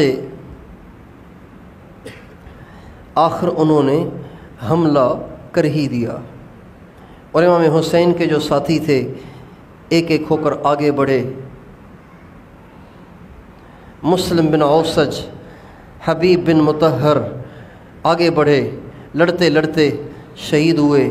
حبیب بن مطہر جب گرے، شہید ہو کر گرے، تو گرتے گرتے انہوں نے امام حسین کو ہاتھ مارا اور کہا، اقبل ہدیت ہادیا مہدیا الیوم تلقا جدک النبیا، اے حسین گھبرانا نہیں، آگے بڑھتے چلے جانا، اس لیے کہ اگر تو آج قربان ہوا تو آج تیرے نانا سے ملاقات ہو جائے گی۔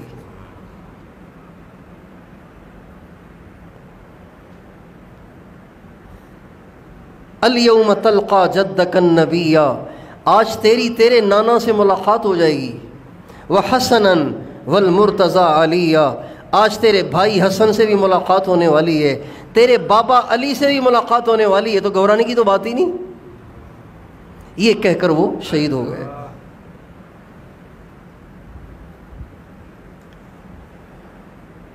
مسلم بن اوسج کہنے لگے، حضرت اگر میری 1000 جانیں ہوتیں، 1000 جانیں ہوتیں تو خدا کی قسم میں اپنی 1000 کی 1000 جانیں آپ کے قدموں پہ نچھاور کر دیتا اور آپ کو بچا لیتا، لیکن ہائے افسوس کہ آج میرے پاس صرف ایک ہی جان ہے۔ یہ کہہ کر وہ بھی قربان ہو گئے۔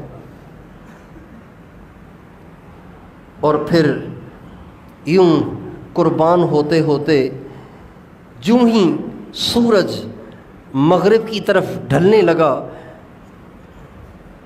اور ظہر کی نماز کا ٹائم داخل ہوا، اور امام حسین کو اس کا خیال ہوا کہ ظہر کا وقت ہو چکا ہے اور اب معاملہ بہت خطرناک ہوتا چلا جا رہا ہے، تو امام حسین نے اپنے ساتھی سے کہا کہ اعلان کرو کہ جنگ کو روکا جائے، ہم نماز پڑھنا چاہتے ہیں۔ جب انہوں نے اعلان کیا تو شمر کم بخت کہنے لگا کہ جو امیر المومنین کے باغی ہیں ان کی تو نمازیں قبول ہی نہیں ہیں، نمازیں پڑھ کے کیا کرو گے؟ تو امام حسین فرمانے لگے، اگر آج اہل بیت کی اللہ نمازیں قبول نہیں کرے گا تو پھر کس کی کرے گا؟ یہ کہہ کر انہوں نے اپنے ساتھیوں کو لیا اور ساری دنیا کو ایک پیغام دیا کہ نماز اتنی اہم ہے کہ میدان کربلا میں بھی نماز چھوڑنے کی گنجائش نہیں ہے، لہٰذا ان کے سارے ساتھیوں نے نماز پڑھی، شمر نے نہیں پڑھی، شمر نے نہیں پڑھی، اور اس کے ساتھیوں نے بھی نہیں پڑھی۔ امام حسین نے اور ان کے سارے جو ساتھی باقی رہ گئے تھے ان سب نے نماز پڑھی، ظہر کی نماز ادا کی، ظہر کی نماز ادا کی، اور اس کے بعد بچے کچے ساتھی بھی شہید ہوئے اور باقی اہل بیت رہ گئے، اہل بیت رہ گئے، تو اہل بیت میں سے بھی ایک ایک ہو کر نکلنے لگے۔ حضرت جعفر کے بچے، مسلم بن عقیل رضی اللہ عنہم کے بچے، پھر اس کے بعد امام حسین کے بچے بھی باہر نکلے، جن میں علی اکبر نکلے، ننا منا سا نوجوان، خوبصورت سا پھولوں جیسا نوجوان نکلا۔ جب وہ میدان میں نکلے تو نفیس طبیعت کے اور خوبصورت چہرے والے اور گورے چٹے چہرے والے جب وہ میدان میں نکلے تو تھے بھی چھوٹی عمر کے۔ اکبر ان کو اس لیے کہتے تھے کہ امام حسین کے 2 بیٹوں کا نام علی تھا، امام حسین کے 2 بیٹوں کا نام علی تھا، جو عمر میں بڑے تھے وہ بھی علی، جو عمر میں چھوٹے تھے وہ بھی علی۔ دونوں میں تمیز کرنے کے لیے ایک کو اکبر کہا جاتا تھا کہ یہ علی ہے لیکن بڑے والا، یہ علی ہے لیکن چھوٹے والا، اس لیے ان کو اکبر اور اصغر کہا جاتا تھا۔ علی اکبر شہید ہو گئے، علی اصغر وہ ہیں جن کا لقب زین العابدین کے نام سے مشہور ہوا۔ وہ اتنی عبادت کرتے تھے، روزانہ 1000 رکعت نفل پڑھتے تھے، چنانچہ ان کا نام زین العابدین پڑ گیا، ان کا لقب زین العابدین پڑ گیا۔ وہ علی اصغر تھے۔ علی اکبر جب میدان میں نکلنے لگے تو خیموں سے رونے کی آوازیں آنا شروع ہو گئیں۔ امام حسین نے ان کو خاموش کرایا اور دوبارہ ان کو نصیحت کی، شور نہ مچاؤ، صبر کرو، اللہ کی رضا میں راضی رہو۔ یہ کہہ کر جب ان کے بیٹے علی اکبر میدان میں نکلے، جو ہی وہ آگے بڑھے تو ایک شخص مرہ ابن منقذ نے جب ان پہ زور سے تلوار چلائی تو ایک دم پلٹ کے حضرت علی اکبر گرے۔ جب وہ گرے تو گرتے ہی شہید ہو گئے، تڑپ تڑپ کے شہید ہو گئے۔ حضرت امام حسین ان کی لاش مبارک کی طرف بھاگے اور پھر ان کی لاش مبارک کو تڑپتا دیکھ کے فرمانے لگے، اللہ ہلاک کرے اس قوم پر، اللہ ہلاک کرے اس قوم کو جس نے تیرے جیسے پھول پہ بھی ترس نہ کھایا، اللہ ہلاک کرے اس قوم کو جس نے تیرے جیسی کی بھی رعایت نہ کی اور تیرے جیسے پہ بھی تلوار چلا دی۔ بڑے پتھر دل ہیں وہ لوگ، بڑے پتھر دل اور سنگ دل ہیں وہ لوگ۔ چنانچہ ان کی لاش مبارک کو اٹھا کے اندر لائے۔ سب سے آخر میں حضرت امام حسن کے بیٹے قاسم، جو سب سے زیادہ اس پورے لشکر میں خوبصورت تھے، جب وہ میدان میں نکلے تو کہتے ہیں ایسے لگ رہا تھا جیسے 14ویں کا چاند آسمان سے نیچے اترا ہو، 14ویں کا چاند آسمان سے نیچے اتر آیا ہو۔ جس طرف کو رخ کرتے تھے لوگ بھاگ جاتے تھے۔ آخر ایک شخص نے آگے بڑھ کر ان کے مونڈھے پہ حملہ کیا، وہ بھی پلٹ کے گرے، لیکن گرتے گرتے انہوں نے زور سے کہا، یا اماں، ہائے چچا۔ جب یہ آواز امام حسین کے کان میں پڑی تو بھاگے ہوئے گئے اور آ کے اپنے بھتیجے کے اوپر گر گئے اور فرمانے لگے کہ اے میرے بھتیجے، آج تیرا چچا تیری مدد نہیں کر سکتا، اس لیے کہ تیرا چچا آج بڑا کمزور ہے، قل ناصرہ وکثر واترہ، آج تیرے چچا کے مددگار بہت تھوڑے رہ گئے اور اس کے دشمن بہت زیادہ ہو گئے۔ یہ کہہ کر اپنے بھتیجے کی لاش کو بھی اٹھایا اور آ کے اپنے خیموں میں لٹایا۔ اب ساتھی بھی شہید ہو گئے، اہل بیت بھی شہید ہو گئے، اب اکیلے امام حسین باقی رہ گئے، اکیلے امام حسین باقی رہ گئے۔ چنانچہ خود بھی زخموں سے چور ہو گئے تھے،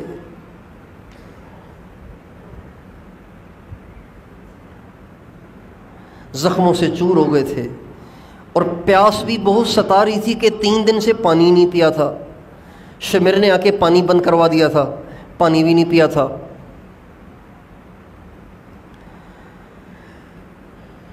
اپنے خیمے میں داخل ہوئے، وہ جو جنگ کی ٹوپی ہوتی ہے نا لوہے کی، اس کو اتارا اور اپنے سر پہ پگڑی باندھی۔ پگڑی باندھ کے میدان کی طرف جب نکلنے لگے تو پیاس کی وجہ سے بالکل قدم اٹھ نہیں رہے تھے، نڈھال ہو رہے تھے۔ تو سوچا کہ چند گھونٹ پانی پی لوں پھر میدان کی طرف چلا جاؤں۔ چنانچہ دریائے فرات کی طرف بڑھے پانی پینے کے لیے۔ راستے میں کچھ لوگوں نے ان کا راستہ روکنا چاہا، لیکن امام حسین نے بڑی دلیری سے ان سب کو تلوار سے بھگایا اور پانی تک پہنچی گئے۔ جب دریا سے پانی کا چلو بھر کر منہ کی طرف لے گئے تو ایک شخص نے دور سے امام حسین کے گلے کا نشانہ بنا کے ایک تیر پھینکا جو ادھر گلے میں آ کے لگا، اور وہ چلو جو پہلے پانی سے بھرا ہوا تھا اب وہ خون سے بھر گیا، اور امام حسین وہ پانی نہ پی سکے اور آسمان کی طرف دیکھ کے کہنے لگے، اے اللہ میں تیری رضا پہ راضی ہوں، لیکن اللہم احصہم عددا وقتلہم بددا، اے اللہ ان میں سے ایک ایک کو دیکھ، ان میں سے ایک ایک کو گن، اور ان میں سے ایک ایک کو ہلاک کر، ولا تذر منہم احدا، کسی ایک کو نہ چھوڑنا، سب سے بدلے لینا۔ اللہم احصہم عددا وقتلہم بددا ولا تذر منہم احدا، یہ بد دعا دے کر بغیر پانی پیے ہی تلوار کو لے کر میدان میں گھسے۔ اب جس طرف کا رخ کریں تو وہ بھاگ جائیں، اس لیے کہ ساری دنیا سمجھتی ہے کہ جنت کے جوانوں کے سردار امام حسین ہے، ان پہ تلوار چلانے والا قیامت کے دن حضور کا سامنا کر سکتا ہے؟ لہٰذا ہر ایک پیچھے کو ہٹتا تھا، ہر ایک پیچھے کو ہٹتا تھا۔ شمر اس موقع پہ ہر ایک کو ملامت کر رہا تھا، سب کو ڈانٹ رہا تھا، کیوں پیچھے ہٹ رہے ہو، آگے کیوں نہیں بڑھتے ہو، حملہ کیوں نہیں کرتے ہو؟ یہ بار بار کی ترغیب سن کر ایک شخص نے ہمت کی اور آگے بڑھ کر امام حسین پہ جو وار کیا تو ایک دم امام حسین گر گئے۔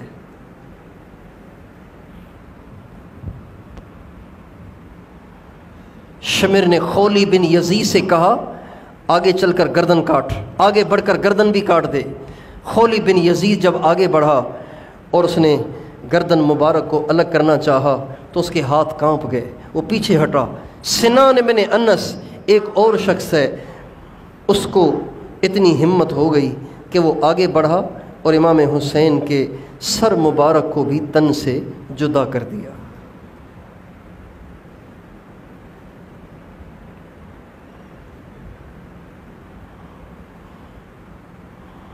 بظاہر انہوں نے ان کے خلاف اٹھنے والی آواز کو دبا دیا، ان کے خلاف اٹھنے والی آواز کو دفن کر دیا، لیکن دفن نہیں کیا۔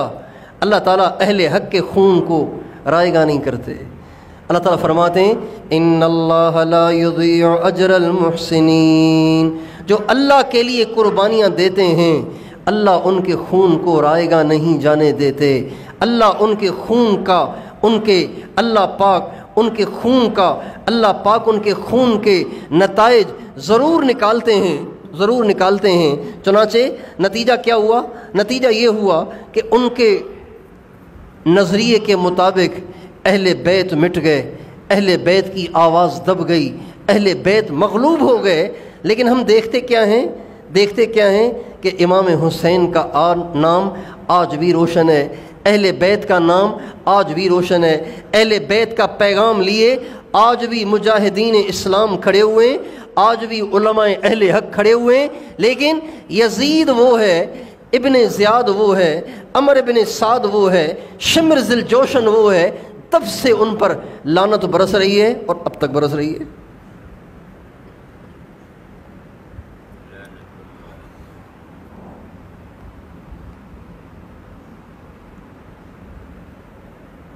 وہ لوگ بڑے خوش قسمت ہوتے ہیں جن کو اللہ تعالیٰ حق کی آواز کے اٹھنے کا ذریعہ بناتے ہیں، حق کی آواز کے اٹھنے کا ذریعہ بناتے ہیں۔ اگر امام حسین اپنا ہاتھ یزید کے ہاتھ میں دے دیتے، اسے امیر تسلیم کر لیتے، اس کا نقصان پتہ ہے کیا ہوتا؟ اس کا نقصان یہ ہوتا کہ یزید کا اچھا برا اچھا ہی شمار ہوتا، یزید کی ساری باتیں آگے چلتی اور امت مسلمہ میں اس کی نحوست سے جو بے دینی پھیلتی، اور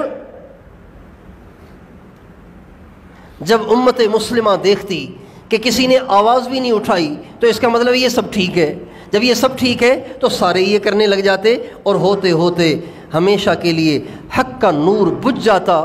لیکن امام حسین نے اپنی قربانی دی، اپنے خاندان کی قربانی دی، امت مسلمہ کے لیے ایک پیغام چھوڑ گئے کہ حق وہ نہیں ہے جو یزید کے پاس ہے، حق وہ نہیں ہے جو یزید کر رہا ہے، حق وہ نہیں ہے جو یزید اور اس کے ساتھی کر رہے ہیں، حق وہ ہے جس کو لے کر حسین مکے سے کوفہ کو چلے تھے۔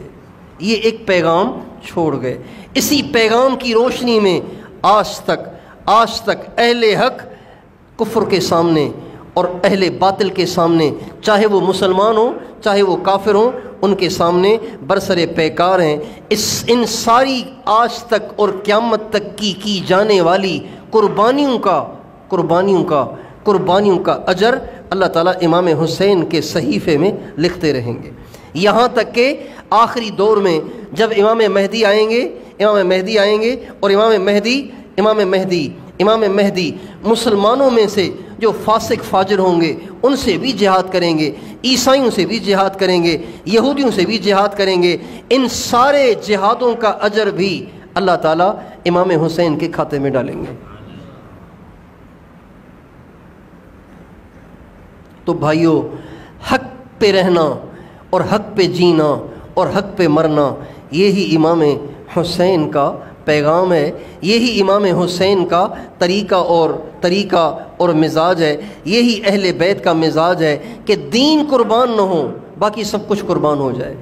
تو میں اور آپ یہ نیت کریں کہ ہم بھی اپنی زندگی میں کبھی کوئی اللہ کے حکم اور نبی پاک علیہ السلام کی سنت کی قربانی نہیں دیں گے، سب کچھ کو قربان کریں گے لیکن دین کو قربان نہیں کریں گے۔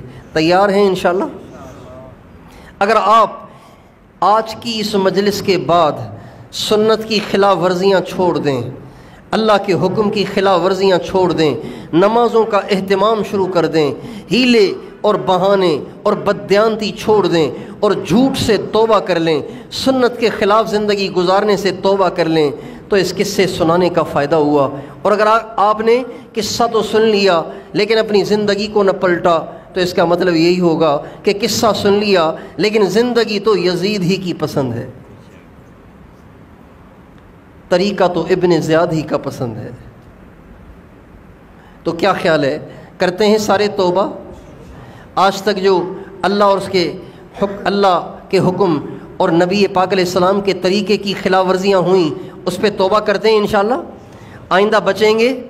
نماز کون کون پانچوں پابندی سے پڑھا کرے گا؟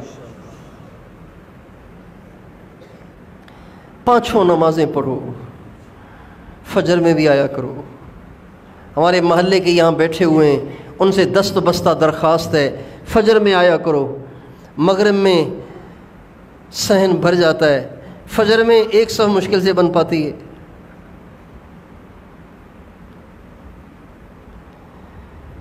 امام حسین نے کربلا میں بھی نہیں چھوڑی، آپ جیتے جی چھوڑ رہے ہیں، ٹھیک ٹھاک ہیں پھر بھی چھوڑ رہے ہیں۔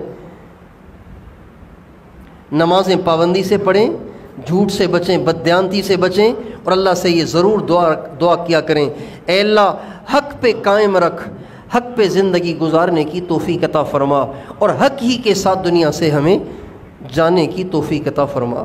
تیار ہیں انشاءاللہ؟ اللہ تعالی ہم سب کو توفیق عطا فرمائے۔